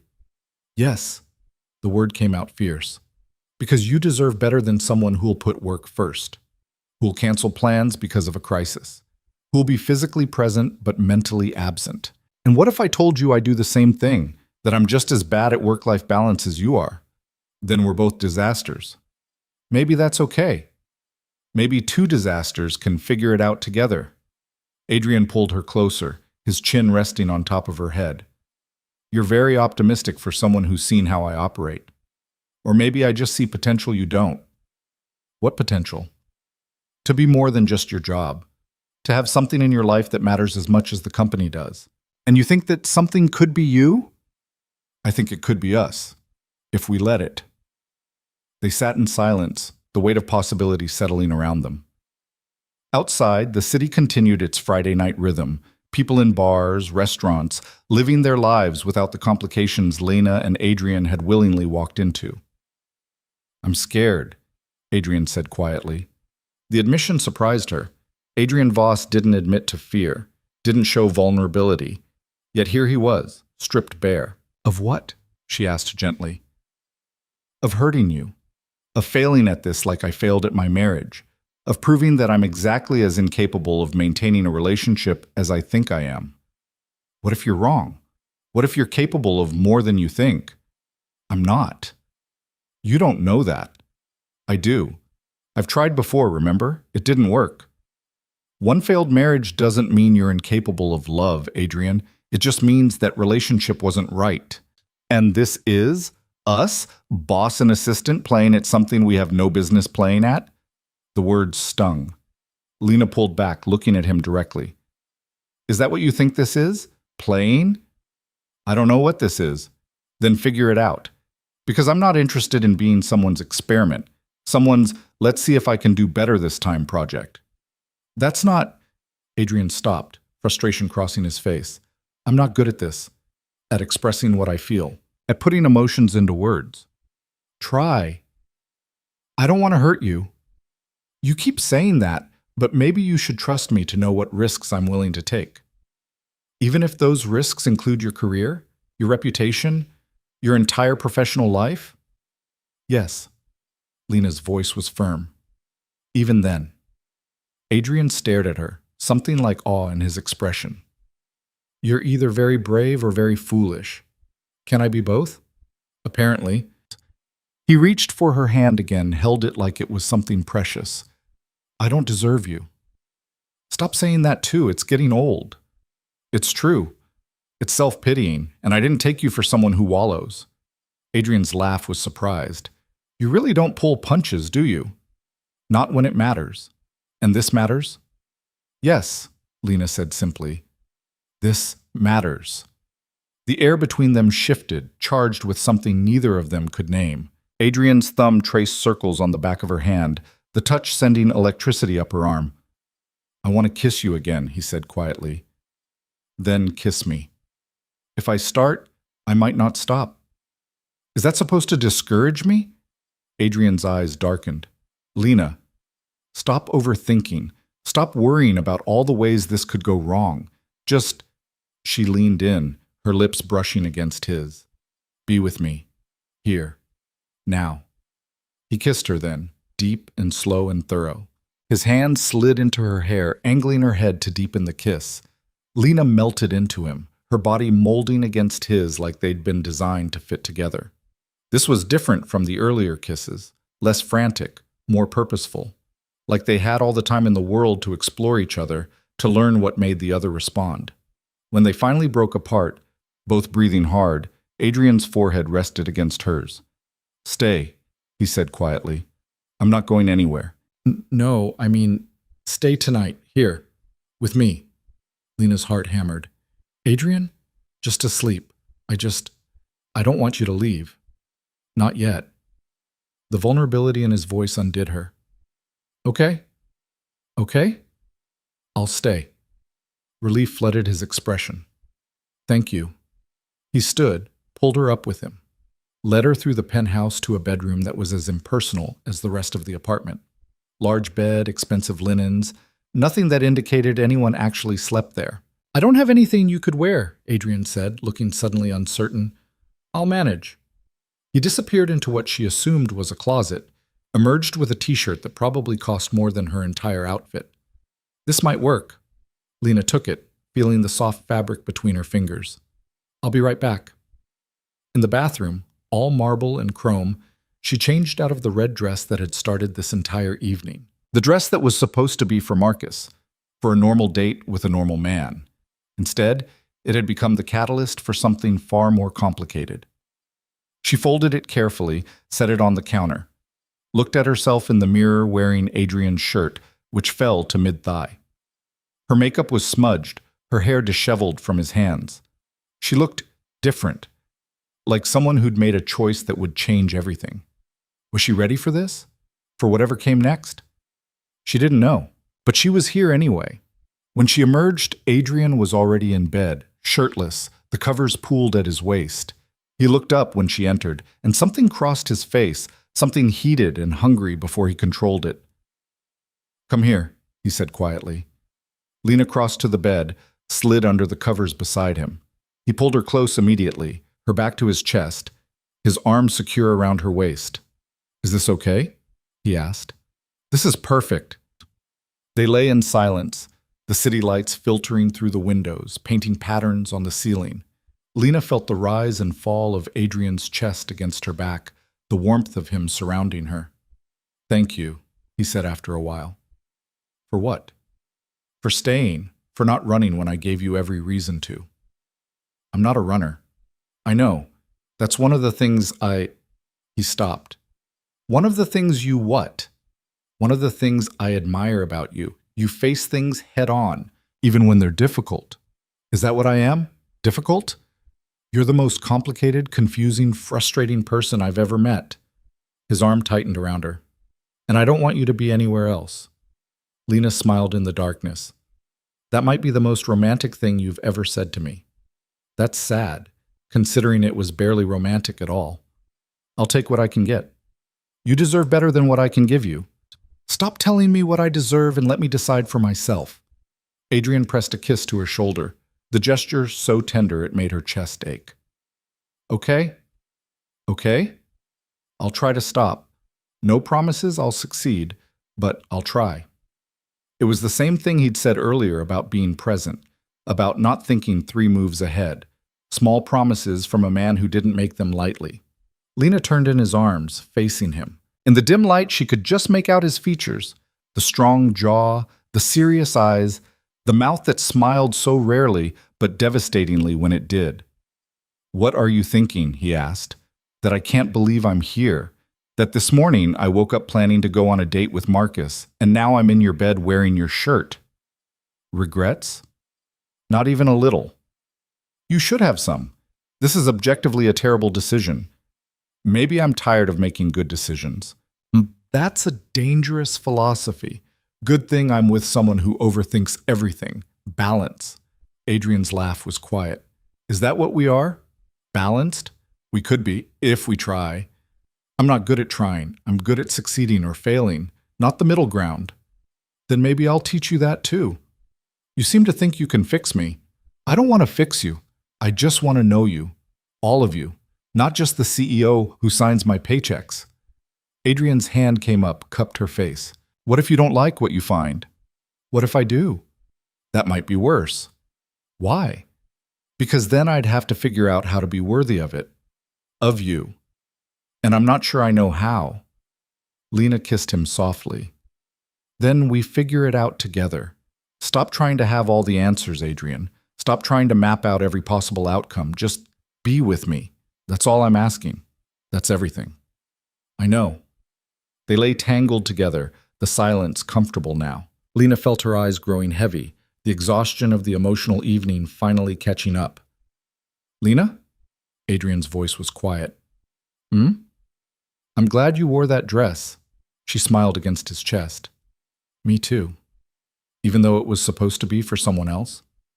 It was never really for him. I think we both knew that. Did we? I did. Somewhere. I just needed the push to admit it. Adrian's arms tightened around her. Sleep. We'll figure out the rest tomorrow. Promise? Promise.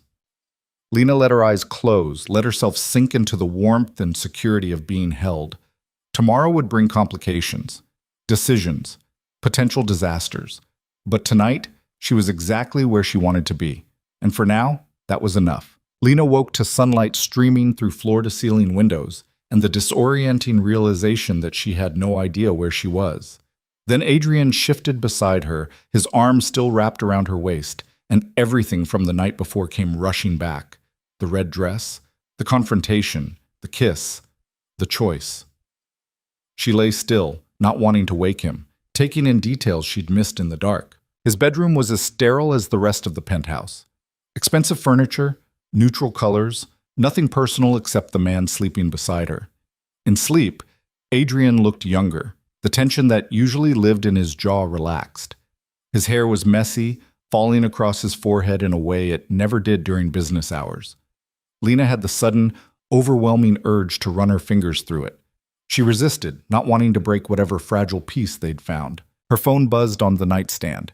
She reached for it carefully, trying not to disturb Adrian. 7 messages, 3 from Sarah, increasingly concerned, 2 from her mother, 1 from Marcus, just a simple "hope you're doing okay" that made guilt twist in her stomach, and 1 from an unknown number that made her breath catch. Saw you leave with Voss last night. Interesting choice. We should talk. Jennifer Chen, Metro Business Journal. Lena's heart hammered. Jennifer Chen, the journalist who'd been trying to get an interview with Adrian for months, who wrote ruthless exposés on tech companies and their CEOs, who now apparently knew Lena had left with her boss on a Friday night. What's wrong? Adrian's voice made her jump. He was awake, watching her with those sharp gray eyes that missed nothing. Nothing, she said automatically, then caught herself. No more professional deflection, no more hiding. Actually, that's not true. I just got a text from Jennifer Chen. Adrian went very still. The journalist? Yeah, she says she saw us leave together last night. Wants to talk. Fuck. Adrian sat up, running a hand through his hair. The gesture destroyed what was left of its styling, making him look rumpled and human and nothing like the controlled CEO everyone knew.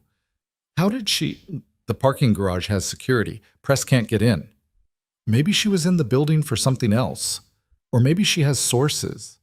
Lena looked at him. This is what you were worried about, isn't it? People finding out, talking. I was worried about it affecting you at work, not about it hitting the press before we'd even figured out what this is. Adrian took the phone from her, read the message. His expression darkened. She's fishing. Doesn't actually know anything concrete, just saw us leave together and is hoping for a story. So we ignore her? We don't give her anything to write about, no comment, no reaction. He handed the phone back. Delete it, block her number. Lena hesitated. Is that smart? Won't that just make her more interested? Probably, but engaging with her definitely makes it worse. Jennifer Chen doesn't do puff pieces. If she's interested, it's because she smells blood in the water. Great. So we're blood in the water now. We're a potential scandal. CEO and his assistant. There's a narrative there, and she'll milk it whether we cooperate or not. Adrian got out of bed, started pacing. Even in sleep pants, he moved like someone preparing for battle. We need to get ahead of this. How? I don't know yet. I need to think. And just like that, the man from last night, vulnerable, uncertain, willing to just be present, disappeared. In his place was Adrian Voss, CEO, already strategizing, planning, controlling. Lena watched the transformation with something like sadness. You promised you'd try not to do this. Do what? Immediately jump into problem-solving mode. Shut me out while you figure everything out alone. Adrian stopped pacing. There's a journalist who might expose our relationship before we've even defined what it is. That's a problem that needs solving. I know, but maybe we could solve it together instead of you disappearing into your head. I'm not. He stopped, seemed to catch himself, took a breath. You're right. I'm doing exactly what I always do. Treating this like a business crisis instead of something personal that involves both of us? Yeah. Adrian came back to the bed, sat on the edge. I don't know how to do this. The personal part, the partnership part. My instinct is to handle it myself, protect you by keeping you out of it. That's not protection, that's control. I know. He looked at her, something raw in his expression. But it's all I know how to do. Lena reached for his hand. Then learn something new. Talk to me. What are you actually worried about? Adrian was quiet for a moment, clearly wrestling with the instinct to deflect. Finally, he spoke. I'm worried that if this gets out wrong, it destroys you, your reputation, your career, everything you've worked for. People will say you slept your way into your position, that every achievement was really just because we were, he gestured vaguely, whatever we are. And what about you? What happens to your reputation? Nothing good, but I can weather it. I've built this company from nothing. I have a track record. You're still building yours. This could derail everything. So your solution is to what? Control the narrative, manage the exposure? My solution is to protect you however I can, even if I don't want to be protected. Adrian's laugh was hollow, especially then. Lena shifted closer, made him look at her. Here's what I want. I want us to make decisions together. I want you to tell me what you're thinking instead of disappearing into strategy mode. And I want you to trust that I can handle whatever consequences come. That's a lot of trust for someone you've known professionally for 3 years and personally for about 12 hours. We've known each other longer than 12 hours. We've just been pretending we didn't. Adrian's thumb traced circles on the back of her hand, a gesture that was becoming familiar. What do you want to do about Jennifer Chen? Honestly, I think we ignore her. We don't owe her our story. And if she writes something based on seeing us leave together, that's speculation, not fact. She'll make it sound factual. Let her. The people who matter will know the truth. And the people who don't matter? They'll gossip regardless. Might as well give them something to actually gossip about instead of letting them make things up. Adrian studied her face. You're remarkably calm about this. One of us has to be. You're spiraling. I don't spiral. You absolutely spiral. You just do it very efficiently while making strategic plans. Despite everything, Adrian smiled. You know me too well. That's kind of the point. Lena glanced at the windows at the morning sun painting the city gold. What time is it? Just after 8. On a Saturday? You sound surprised. I am. I figured you'd be up at dawn already working. I usually am. Adrian's expression shifted into something almost shy. I didn't want to wake you. The admission made something warm bloom in Lena's chest. This man who scheduled every minute of his day had let himself sleep in because of her. That might be progress, she said softly. Don't get used to it. I have calls scheduled for 10. On a Saturday? The Singapore office doesn't recognize American weekends. Lena should have expected this. Should have known that even one night wouldn't change years of ingrained habits. But disappointment still flickered through her. Right, of course. Adrian caught the shift in her tone. What? Nothing, just, we said we'd talk today. About what happens Monday. About us. But if you have calls, I can reschedule them. Can you? The question came out more challenging than she'd intended. Or will you just be thinking about them the whole time we're talking? That's not fair, isn't it? Last night you said you'd try, but the first morning after, you've already got your day planned around work calls. These were scheduled weeks ago. I can't just cancel them, delegate them, ask someone else to handle them. Lena pulled away, suddenly needing space. This is what you were talking about last night, how work always comes first, how you can't help it. Adrian's jaw tightened. You're being unreasonable. Am I? Because from where I'm sitting, I'm being realistic. You told me who you are, warned me this would happen, and here we are, less than 12 hours later, and it's already happening. It's one call. Today, it's one call. Tomorrow, it's an emergency meeting. Next week, it's a crisis that needs your immediate attention. I've seen this pattern for 3 years, Adrian. I know how it goes. Then why are you surprised? The question hit like a slap. Lena felt her anger drain away, replaced by something heavier. Sadness, maybe. Or resignation. I'm not surprised, she said quietly. I'm just disappointed. I thought maybe you'd try harder. I am trying, but I also have responsibilities that don't disappear because He gestured between them, frustration evident. Because of this. I know. I'm not asking you to abandon your responsibilities.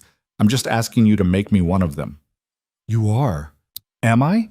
Because right now it feels like I'm something you're fitting into the gaps between more important things. Adrian stood abruptly, started pacing again. What do you want from me? You want me to blow off important calls to sit here and have feelings? That's not who I am. That's not how I operate. I want you to want to blow them off. I want you to think there's a call, but Lena is here and she matters more right now. That's not realistic. Why not? Because the call affects hundreds of employees, millions in revenue, partnerships that took months to build. You're asking me to choose between you and the livelihood of everyone who depends on this company. I'm asking you to choose me once, just once, to show me that I could possibly matter as much as a business deal. Adrian stopped pacing, looked at her with something like pain in his eyes. You matter more. The words hung in the air between them. Lena felt her breath catch. Then prove it, she said softly. Cancel the call. Spend the morning with me. Figure out what we're doing before Monday comes and everything gets complicated. She watched him struggle with it, saw the battle play out across his features. Responsibility versus desire. Control versus vulnerability. The CEO versus the man.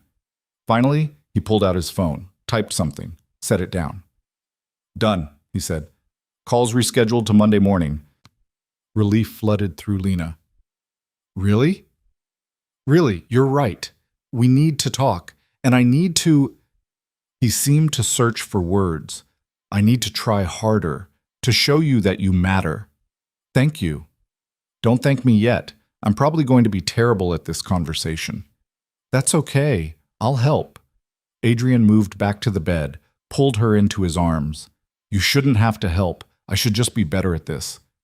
Nobody's good at everything, not even you. That's a disturbing thought. Lena laughed against his chest. Get used to it. I plan on pointing out your flaws regularly. Great. Really looking forward to that. They sat in comfortable silence for a moment. Then Adrian spoke, his voice quiet. What do you want, Lena? From this. From us. Not what you think you should want. Not what seems reasonable. What do you actually want? The question made her pause. What did she want? She'd spent so much energy justifying this choice, defending it to herself and to him, that she hadn't really examined what she hoped it would become. I want to matter to you, she said finally. Not as your assistant, not as someone useful, just as me, the person who sees you when no one else does, who knows your coffee order and your tells and the way you think. I want to be the person you come home to, the person you trust with the parts of yourself you don't show anyone else. That's a lot. I know, but you asked for actual wants, not reasonable ones. Adrian was quiet, his hand tracing patterns on her back. I want that too. I'm just not sure I know how to give it to you. Then we figure it out, together. No more you disappearing into your head to solve everything alone. That's going to be hard. I know, but necessary. What if I can't do it? What if I try and I'm just fundamentally incapable of being what you need? Lena pulled back to look at him. Then at least you'll have tried. At least we'll know. But I don't think you're incapable. I think you're scared. Of course I'm scared. I've already failed at this once. Your ex-wife was a different person, a different situation. Maybe she needed things you couldn't give. That doesn't mean you can't give me what I need. And what if what you need changes? What if 6 months from now you realize this was a mistake? Then we'll deal with it then. You can't plan for every possible outcome, Adrian. Sometimes you just have to... She searched for the right words. Jump. And trust that you'll figure out how to land. I hate jumping. I know, but maybe I'll jump with you. Make it less terrifying. Adrian cupped her face in his hands, his touch gentle despite the intensity in his eyes. You're either the bravest person I've ever met or the most reckless. Probably both. He kissed her then, slow and deep and full of something that felt like promise. When they broke apart, Lena felt steadier, like maybe they could actually do this. So, Adrian said, his forehead resting against hers. Monday. What do? We tell HR. That's it? Just inform them we're in a relationship? It's the professional thing to do. We disclose the relationship. They document it. We move forward transparently. And your job? What about it? Do you still want to be my assistant? Because we could transfer you to another department. Keep things less complicated. Lena felt something cold settle in her stomach. Do you want me transferred? No, but I don't want you to feel trapped in a position because of our relationship either. I'm not trapped. I'm good at my job. I want to keep doing it. Even knowing people will assume you're only keeping it because we're together? Let them assume I know the truth. You know the truth. That's what matters. Adrian studied her face. You're very confident about this. One of us has to be. What if I want you to take a different role? Something higher level? CFO track, maybe? You've got the skills for it. Are you offering me a promotion because I'm qualified or because we slept together? We didn't sleep together. We slept next to each other. There's a difference. Semantics. Answer the question. Adrian sighed. You're qualified. You've been qualified for a promotion for at least a year. I didn't want it to look like favoritism. And now? Now it's definitely going to look like favoritism. So we might as well give you the role you deserve. Lena considered it. A promotion would be good for her career, would give her more independence from Adrian professionally. But it also felt like he was trying to manage optics, control the narrative. I want to think about it, she said finally. Not decide right now. Can we do that? Of course, take whatever time you need. And in the meantime, I stay as your assistant? If that's what you want. It is, at least for now. Adrian nodded, but she could see him thinking, strategizing. We should probably prepare for backlash from the board, from employees, from everyone, Lena finished. I know. Let them talk. We'll handle it. You keep saying that, like it's easy. It's not easy, but it's simple. We tell the truth, we follow proper protocols, and we let our work speak for itself. And when people accuse you of sleeping your way into opportunities, then I prove them wrong by being excellent at whatever I'm doing. Adrian's expression shifted into something like admiration. You really don't care what people think, do you? I care, but I care more about this. About us. About not letting fear keep me from something that could be good. Could be, not is. We're 12 hours in, Adrian. It's too early to know if it is good. We're still figuring out what this even means. Fair point, Lena's stomach growled, breaking the tension. Adrian laughed, a real laugh that transformed his face. When did you last eat? He asked. That pasta last night, which was, she checked her phone, 13 hours ago. That's unacceptable, come on. Adrian stood, pulled her up with him. I'll make breakfast. You cook breakfast too? I make eggs. Don't get excited. They moved to the kitchen, falling into an easy rhythm. Adrian pulled out ingredients while Lena found plates, glasses. It felt domestic in a way that should have been weird, but somehow wasn't. Coffee? Adrian asked. Please. He started the machine, something expensive and complicated that probably made better coffee than Lena had ever tasted. While it brewed, he cracked eggs into a pan with the efficiency of someone who'd made this exact breakfast 1,000 times. Is this what you eat every morning? Lena asked. Pretty much. Eggs, coffee, maybe toast if I remember to buy bread. That's depressing. It's efficient. There's more to life than efficiency. Like what?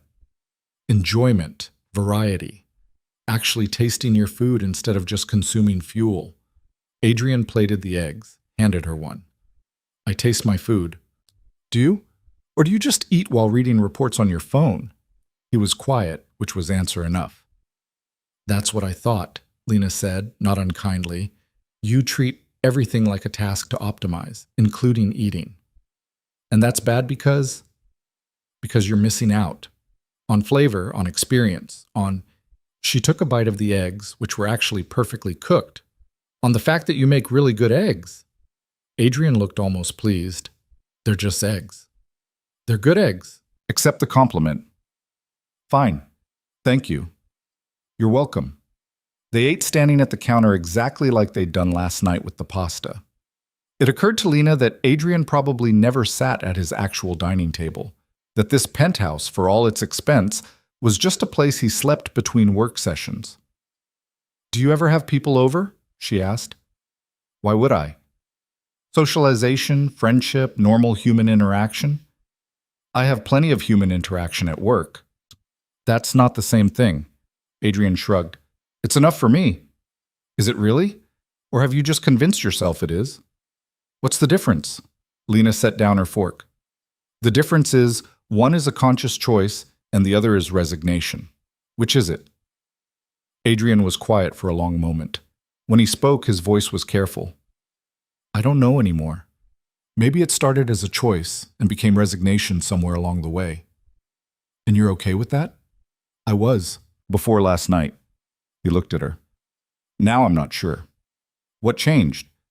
You, being here, making me question whether the life I've built is actually the one I want. And is it? I don't know.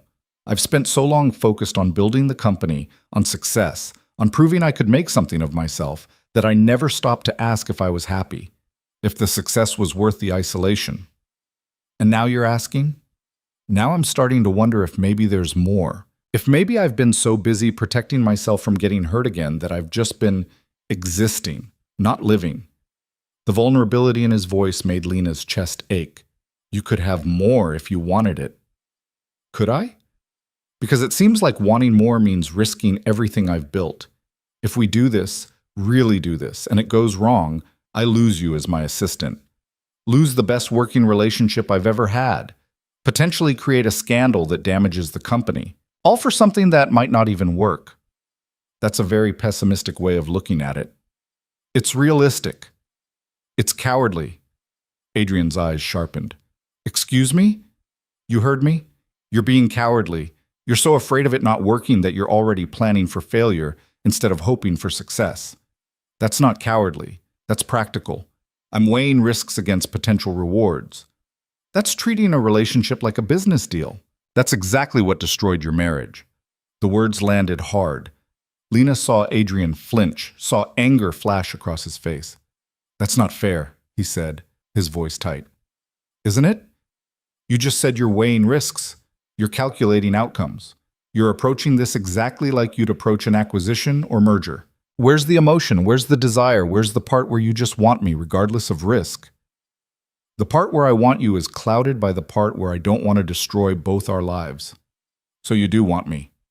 Of course I want you. That's not the question. Then what is the question? Adrian set down his plate with more force than necessary. The question is whether wanting someone is enough, whether desire can overcome fundamental incompatibility, whether two people who are both workaholics with control issues can actually build something healthy together. We won't know unless we try. And if trying fails, if we crash and burn spectacularly, then at least we tried. At least we didn't spend the rest of our lives wondering what if. I'd rather wonder than fail. The admission hung in the air between them. Lena felt something break inside her chest. Here it was, the real fear. Not that it wouldn't work, but that he'd rather not try than risk failing. Then maybe we should stop now, she said quietly. If you're already convinced it won't work, why pretend? Adrian's expression shifted into something like panic. That's not what I'm not saying I don't want to try. I'm just being honest about your fears, about your doubts. Lena felt tears prick her eyes, blinked them back angrily. I appreciate the honesty, really, but I can't be with someone who's already planning our failure. I'm not planning our failure, I'm just protecting yourself. I know, you've said it multiple times. You're so busy protecting yourself that you can't actually be present with me. That's not true, isn't it? Even now, even after canceling your calls, even after spending the night together, you're still halfway out the door, still calculating exit strategies. Adrian's hands clenched on the counter. I don't know how to not do that. I don't know how to just leap without looking. Then maybe you need to figure that out before we go any further. The words came out harsher than Lena intended. She saw Adrian's expression shudder, saw him retreat behind that professional mask. Maybe you're right, he said, his voice carefully neutral. Maybe we should take some time, think about what we actually want. Is that what you want? Time? I don't know what I want. That's the problem. Lena felt something crumble inside her. I should go. Lena, no, you're right. We should think, process. Make sure we're not making a huge mistake. She moved toward the bedroom, toward her red dress still folded on the bathroom counter. I'll get my things. Adrian followed her. Don't leave like this. Like what? Angry. Hurt. I'm not angry. I'm just disappointed. Again. Lena pulled on the dress, suddenly desperate to be back in her own clothes, her own space. You warned me. You told me exactly who you were. I just thought maybe... She stopped, shook her head. Doesn't matter. It matters. Tell me. I thought maybe I'd be worth the risk, that maybe you'd want this enough to push past your fear. She found her shoes, slipped them on. But you don't. And that's okay. That's your choice. I do want this. I want you. Wanting isn't enough if you're not willing to fight for it. Adrian stood in the doorway looking lost in a way she'd never seen him. I don't know how to fight for this. I don't have a strategy for making a relationship work. You don't need a strategy. You just need to show up, to choose me over your fear, to believe that maybe, just maybe, this could be worth it. And if I can't? Lena felt tears finally spill over. She wiped them away impatiently. Then I guess we know where we stand. She moved past him toward the elevator. Every step felt like leaving something precious behind, but she couldn't stay. Couldn't watch him calculate risks while her heart was breaking. Lena, wait. She stopped, hand on the elevator button, didn't turn around. I'm sorry, Adrian said quietly. I'm sorry I'm not brave enough, not yet. But I want to be. Wanting to be brave isn't the same as being brave. I know, but maybe it's a start? Lena turned to look at him. He stood in the hallway looking rumpled and uncertain and nothing like the controlled CEO everyone knew. And she wanted desperately to go back to him, to pretend his fears didn't matter, that wanting each other was enough. But it wasn't enough, and they both knew it. Figure out what you actually want, Adrian, not what you think you should want, not what seems safest, what you actually want, and when you know, really know, then we can talk. The elevator doors opened. She stepped inside, pressed the button for the lobby. How long? Adrian asked, his voice strained. How long do I have to figure it out? However long it takes. Lena met his eyes as the doors started to close. But I won't wait forever. The doors shut on his stricken expression. The elevator descended smoothly, carrying her away from Adrian's penthouse, from the possibility they'd glimpsed, from everything that might have been. Lena leaned against the wall, let the tears come properly now. She'd known it was risky, had known Adrian came with complications, but she'd thought, hoped, that maybe he'd surprise her, that maybe he'd choose her over his fear.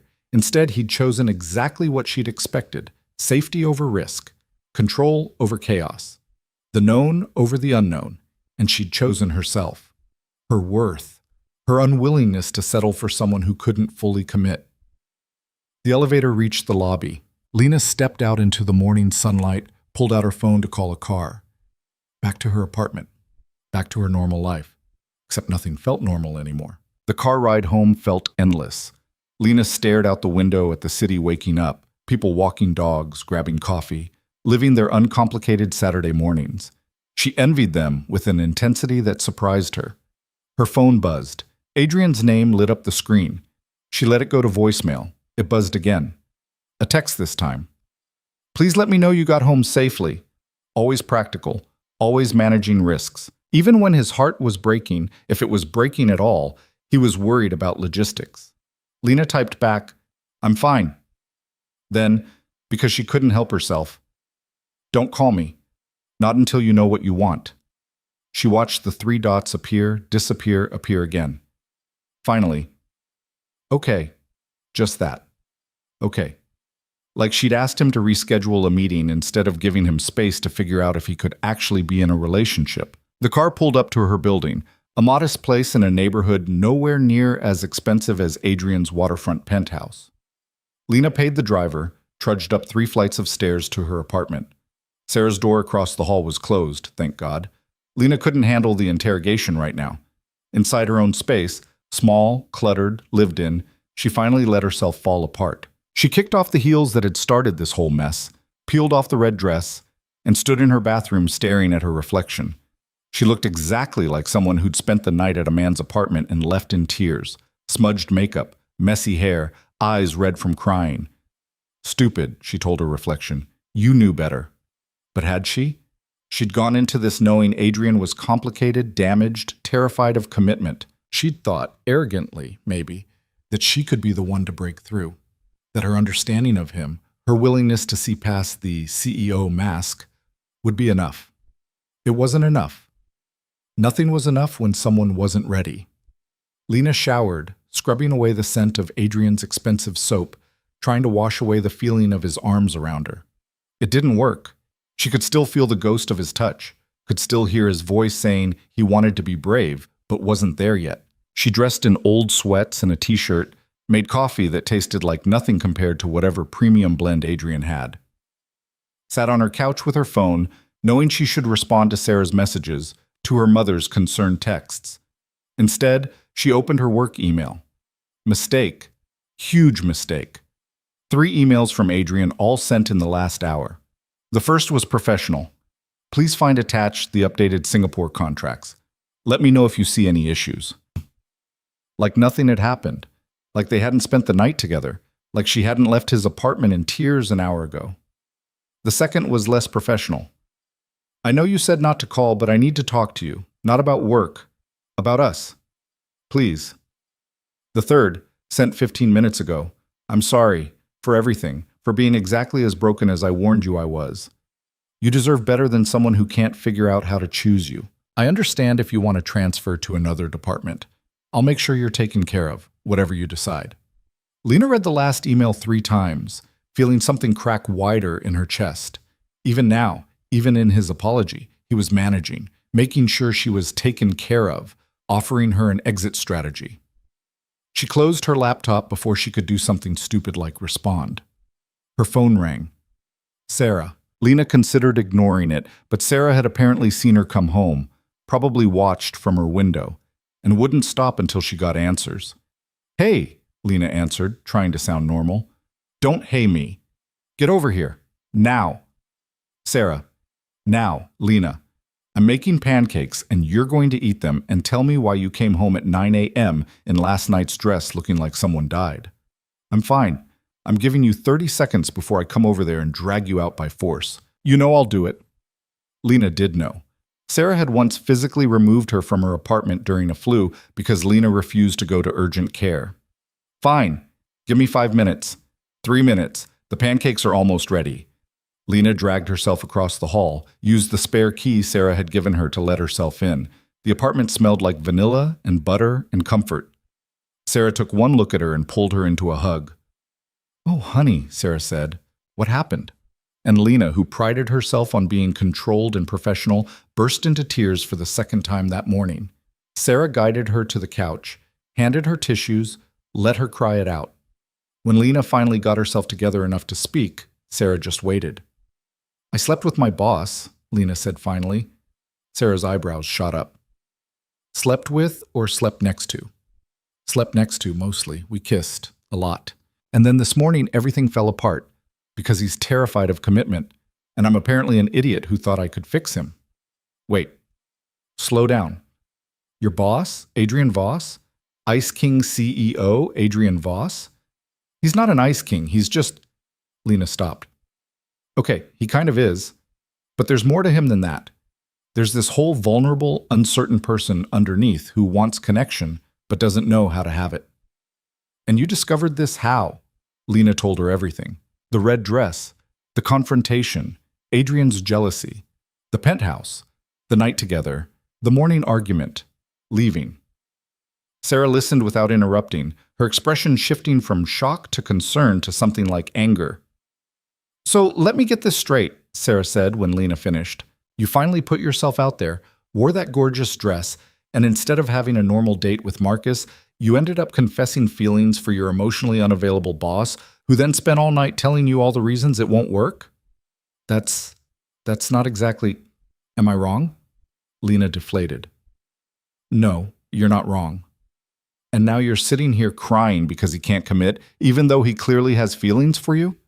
It's more complicated than that, is it? Because from where I'm sitting, it looks pretty simple. He wants you, but he's too scared to actually be with you. That's not complicated. That's just cowardice. That's what I said this morning, right before I left. Good. You should have left. You deserve someone who isn't trying to calculate risk-reward ratios on your relationship. Lena knew Sarah was right.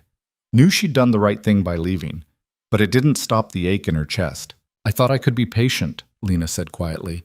I thought if I just understood him enough, gave him enough space to work through his fears, he'd eventually choose me.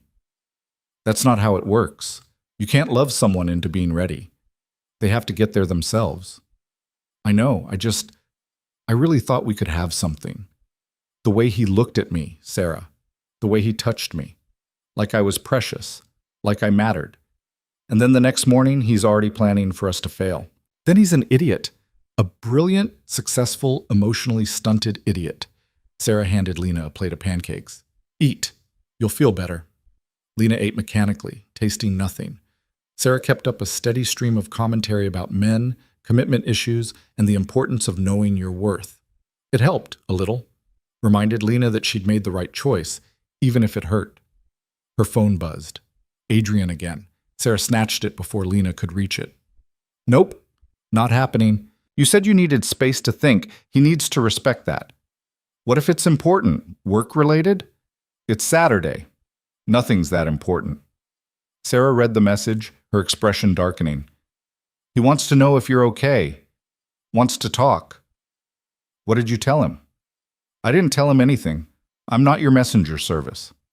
Sarah handed back the phone. You need to decide what you want, Lena. Not what he wants. Not what seems professional or appropriate. What do you actually want? I want him to choose me, to fight for us instead of planning our exit strategy. Then tell him that.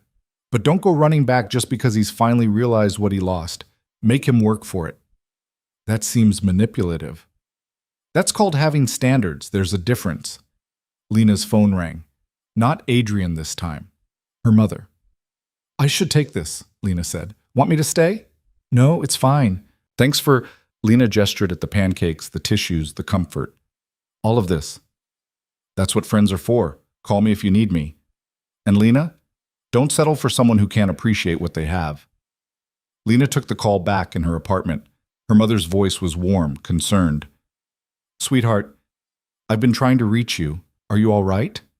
I'm fine, Mom. Just busy. You sound upset. Of course she did. Her mother had always been able to read her, even over the phone. Just a complicated weekend, Lena admitted. Want to talk about it? And suddenly, Lena did. She told her mother an edited version, left out the sleeping over part, focused on the emotional complication of having feelings for her boss and not knowing what to do about it. Her mother was quiet for a long moment. Then, do you love him? The question caught Lena off guard. I don't know. Maybe. It's too soon to know that. But you could. You could love him. Yeah, I could. Then here's what I think. If he can't meet you halfway, if he can't push past his fear to try, then it doesn't matter how much you could love him. Love isn't enough if only one person is willing to risk everything. That's what Sarah said, more or less. Smart girl, Sarah. Listen to her, and listen to yourself. You've always known your worth, Lena. Don't forget it now just because some man makes you feel seen. He does make me feel seen, though. For the first time in years, someone actually sees me. Not what I can do for them, just me. Then make sure he sees all of you, including the part that won't accept half measures, that won't settle for someone who's halfway out the door. They talked for a while longer, about work, about family, about everything except the real issue. When Lena hung up, she felt steadier, like she had a support system that would catch her if she fell. Her phone buzzed again. Another text from Adrian. I know you need space. I'm giving you space. But please know that I'm thinking about what you said. about choosing you over fear, about being brave. I'm trying. Lena stared at the message for a long time. Then she typed back, trying isn't enough. Either you want this or you don't. Either I'm worth the risk or I'm not. Figure it out, Adrian. And when you know, really know, then we can talk. Not before. She hit send before she could second guess herself. His response came immediately. How long do I have? Lena almost laughed. Of course he wanted a timeline, a deadline, something concrete to work toward. However long it takes, she typed, but I'm not putting my life on hold. If you take too long, I might not be available when you're ready. Understood. And that was it. The conversation ended.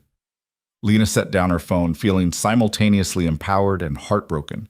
She'd done the right thing. She knew she had, but it didn't make it hurt less. The rest of Saturday passed in a blur.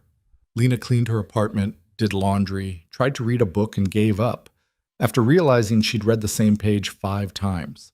She avoided her work email, avoided thinking about Monday when she'd have to see Adrian again. Sunday was worse. The dread of facing him grew with each passing hour. By Sunday evening, Lena was seriously considering calling in sick Monday, or quitting, or moving to another city entirely. She was mid-spiral when her phone rang, Adrian's name on the screen. Against her better judgment, she answered. I thought we weren't talking until you figured things out, she said instead of hello. I have figured things out. Adrian's voice was rough, like he hadn't slept. Can I see you? Adrian, please, just give me 30 minutes. If you still want space after that, I'll give it to you. But I need to say this in person. Lena knew she should say no, should hold firm to her boundaries. But something in his voice, desperation, maybe, or determination, made her hesitate. Okay, 30 minutes, but not at your place or mine, somewhere neutral. The park? The one near the waterfront? It was equidistant from both their apartments, public enough to feel safe, private enough to talk honestly. 20 minutes, Lena said. I'll be there. She changed into jeans and a sweater, pulled her hair into a ponytail. No red dress this time, no armor, just herself. The park was quiet on a Sunday evening, the last light fading from the sky. Lena found Adrian sitting on a bench overlooking the water. He stood when he saw her, and she was struck by how tired he looked, like he hadn't slept since she left. Thank you for coming, he said. You have 30 minutes. Use them wisely. Adrian's smile was brief, humorless. No pressure. They sat on the bench, maintaining careful distance. Lena waited. I've been thinking, Adrian started, about what you said. About choosing you over fear, about being brave, and you were right. I've been so busy protecting myself that I couldn't actually be present with you. I know I was right. That's why I left. Let me finish, please. Lena nodded. I called my ex-wife yesterday, first time in 5 years. Adrian stared out at the water. Asked her what went wrong. Really wrong, not the surface stuff. And she said I never let her in, that I kept her at arm's length, even when we were married, that loving me felt like loving a wall. That must have been hard to hear. It was, because it was true. I did keep her at arm's length. I kept everyone at arm's length. It was safer that way. No one could hurt me if I didn't let them close. And now? Adrian turned to look at her. Now I'm realizing that safety isn't the same as happiness. That I've built this perfect, controlled life and I'm miserable in it. That the one night I spent with you, chaotic and uncertain and completely unplanned, was the happiest I've been in years. Lena felt her breath catch.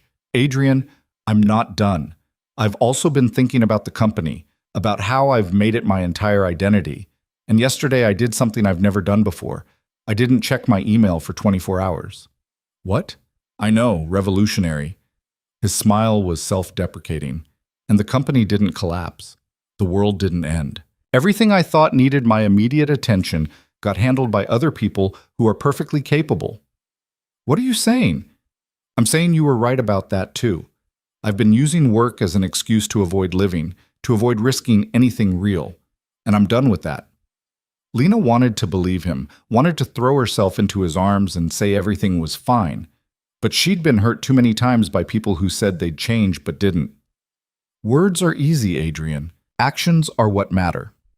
I know, that's why I did this. He pulled out his phone, showed her an email. Sent this morning to the board of directors. Lena read it, her eyes widening. You're taking a sabbatical? 3 months, starting in 2 weeks. I'm going to, I don't know, travel maybe. Take time to figure out who I am outside of being CEO. Actually live instead of just existing between crises. But the company has excellent leadership that can manage in my absence. I've been so convinced I'm indispensable that I never let anyone prove me wrong. Adrian pocketed his phone. And I'm also implementing mandatory vacation policies for all executives, including you. Me? You're just as bad as I am about work-life balance. When was the last time you took a real vacation? We're not talking about me. We're talking about us. And us means both of us figuring out how to be people, not just professionals. Lena felt tears prick her eyes. You're really doing this? I'm really doing this. I'm choosing you, Lena. I'm choosing us. I'm choosing to be brave even though it terrifies me. Adrian reached for her hand, hesitated. If you'll still have me.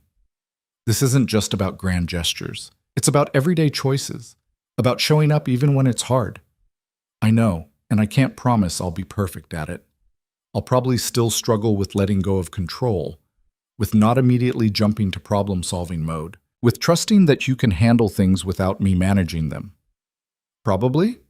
Definitely. Old habits don't die easy. Adrian's expression was rueful. But I can promise I'll try. Really try. Not just say I'm trying while secretly planning our exit strategy, actually putting in the work to be better. Lena studied his face, searching for sincerity. She found it, raw and uncertain and completely genuine. What changed? She asked quietly. Between yesterday morning and now, what actually changed? Adrian was quiet for a moment. When he spoke, his voice was rough with emotion. You left, and I spent the entire day in that apartment alone, and it felt empty, wrong, like something essential was missing. And I realized that I've spent 5 years living alone, convincing myself I was fine, that I didn't need anyone. But the truth is, I wasn't fine, I was just numb. And now? Now I feel everything. It's uncomfortable and messy, and I have no idea what I'm doing. But it's real. You make me feel real, Lena. Like I'm actually alive instead of just going through motions. Lena felt something break open in her chest, the walls she'd been building since leaving his apartment crumbling. I'm scared too, she admitted. Scared you'll change your mind. Scared this is just a temporary clarity that'll fade when you're back in CEO mode. Scared I'll give you everything and end up hurt anyway. Those are all valid fears. I can't promise I won't hurt you. I can't promise this will be easy. All I can promise is that I'm choosing to try, and I'll keep choosing it every day, even when it's hard. What about work? What happens Monday? Monday we go to HR together, disclose the relationship, transfer you to a different department if you want, or keep you as my assistant with proper protocols in place. Whatever makes you comfortable. And people will talk. Let them. I don't care what people think anymore. I care what you think. What we think together. Lena took a deep breath. This was the moment. She could protect herself, walk away, go back to her safe, uncomplicated life. Or she could leap, trust that Adrian had actually changed, risk everything for the possibility of something real. If we do this, she said slowly, I need you to promise me something. Anything. Promise me you'll tell me when you're struggling, when you're falling back into old patterns, when you're scared or uncertain or tempted to shut me out. Promise me communication, even when it's uncomfortable. I promise. What else? Promise me you'll let me help, that you won't try to handle everything alone, that you'll trust me enough to be your partner, not just someone you protect. I promise. Adrian's hand found hers, squeezed gently. What else? Promise me date nights, real ones, where we don't talk about work and you actually turn off your phone. Now you're asking for miracles. But he was smiling. I promise. 1 date night a week, minimum. Phone off. Full attention on you. And promise me you won't propose to me for at least a year. I don't care how certain you become. We need time to actually know each other outside of work before making permanent decisions. Adrian laughed. Genuine surprise. Deal. Though for the record, I wasn't planning on proposing anytime soon. I'm terrified enough of being your boyfriend. Good. Terror keeps you honest. Is that a yes? You'll give us, another chance? Lena looked at him, really looked. Saw the fear in his eyes, the hope, the determination. Saw a man who'd spent his whole life protecting himself, finally willing to be vulnerable. One chance, she said. You screw this up, there's no third try. Understood. I won't screw it up. You probably will, at least a little. Everyone screws up. The question is whether you'll own it when you do. I will. I promise I will. Lena leaned in, kissed him softly.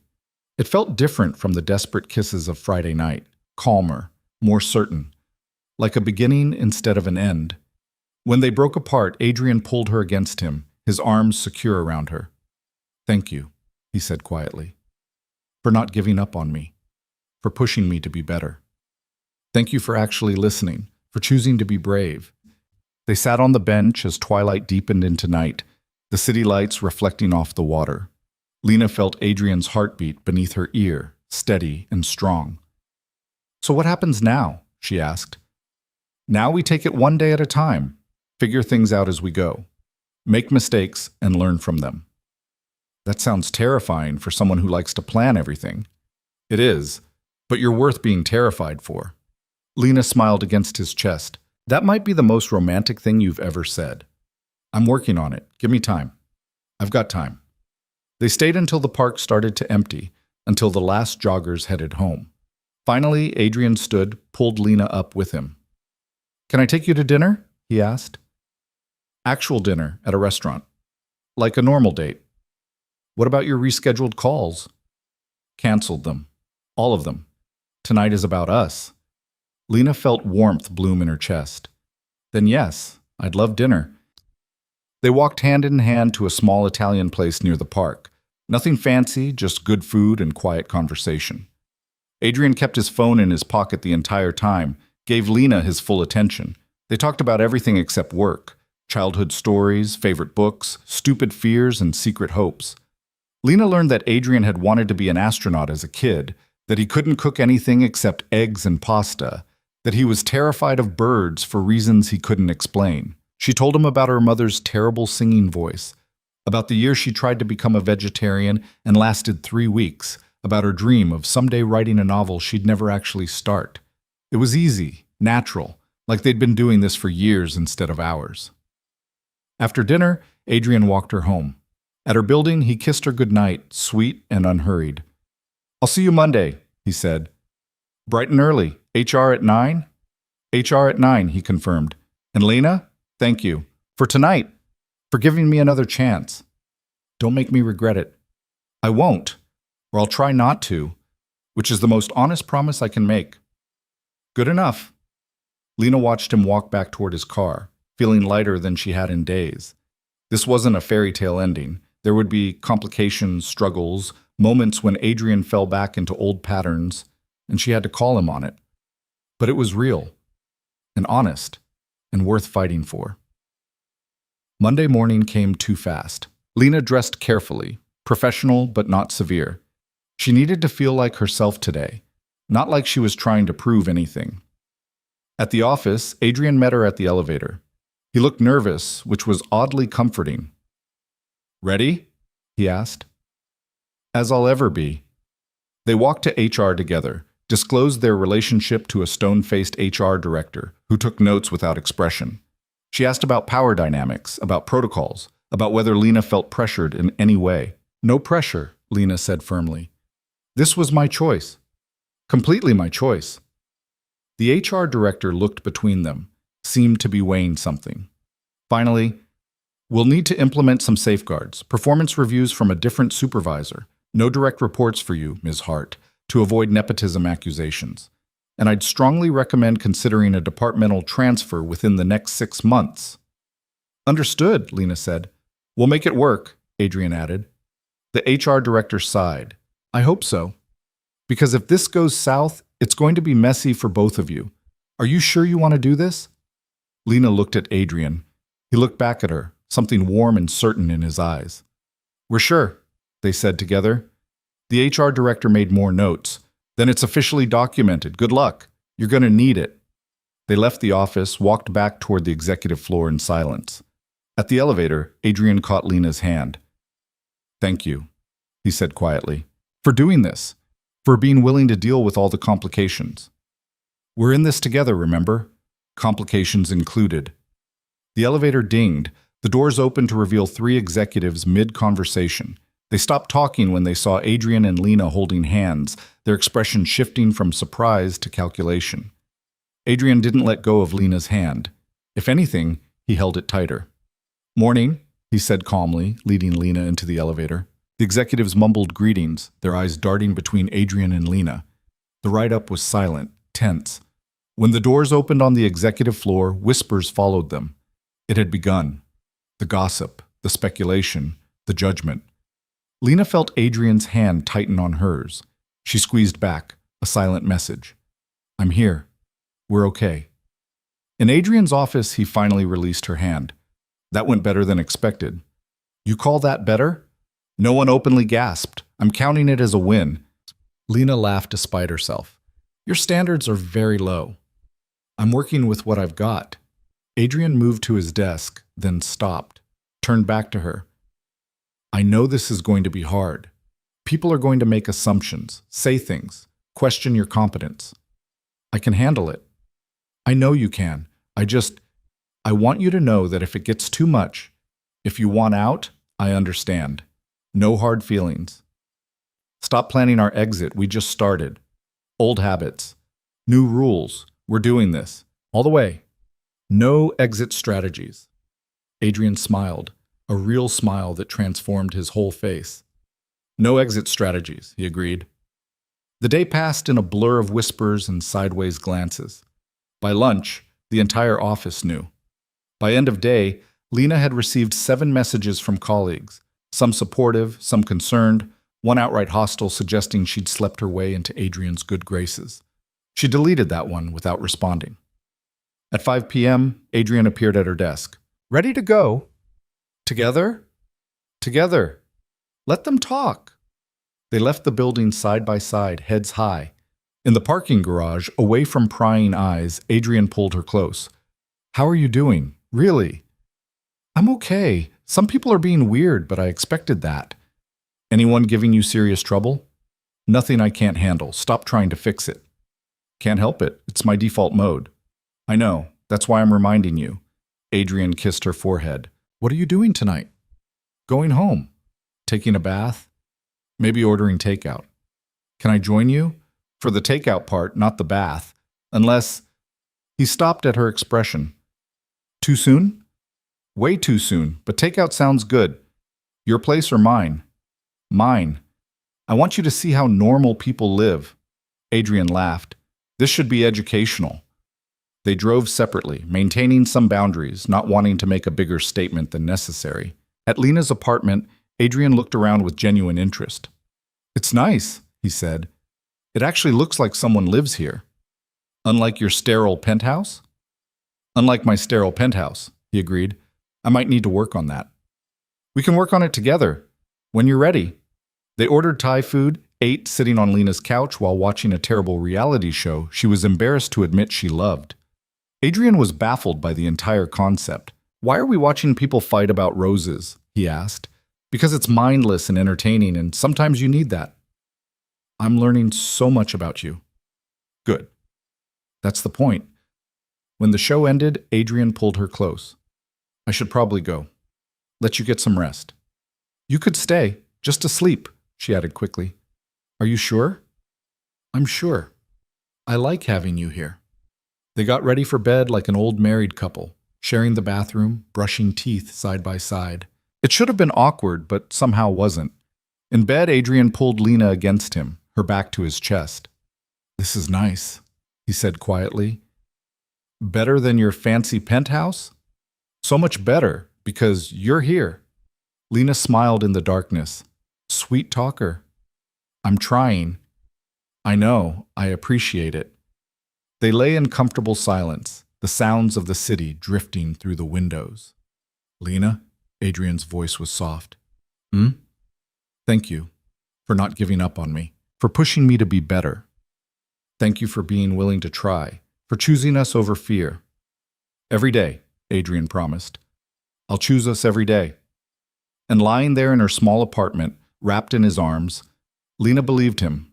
Not because she thought it would be easy or perfect, but because they'd already survived the hard part, the honesty, the vulnerability, the choice to risk everything. Everything else was just details they'd figure out together. 3 months later, Lena sat in Adrian's office reviewing quarterly reports when he suddenly closed his laptop. Let's go, he said. Go where? We have the budget meeting in 20 minutes. Derek can handle it. Let's go. Adrian, you said I needed to be spontaneous, to choose you over work sometimes, so I'm choosing. Let's go. Lena felt a smile spread across her face. Where are we going? I don't know. Somewhere. Anywhere. Let's just go. It wasn't perfect. Adrian still struggled with letting go of control, still had moments when he retreated into CEO mode, and she had to call him back. Lena still worked too many hours, still had to consciously choose to prioritize their relationship over her career ambitions. But they were trying, both of them, every day, making the choice to show up, to be present, to fight for what they'd built. And in the end, that choice, repeated daily, hourly, in 1,000 small ways, was what mattered most. Lena grabbed her bag. Adrian took her hand, and together they walked out of the office into whatever came next, no longer afraid of the unknown, just ready to face it together.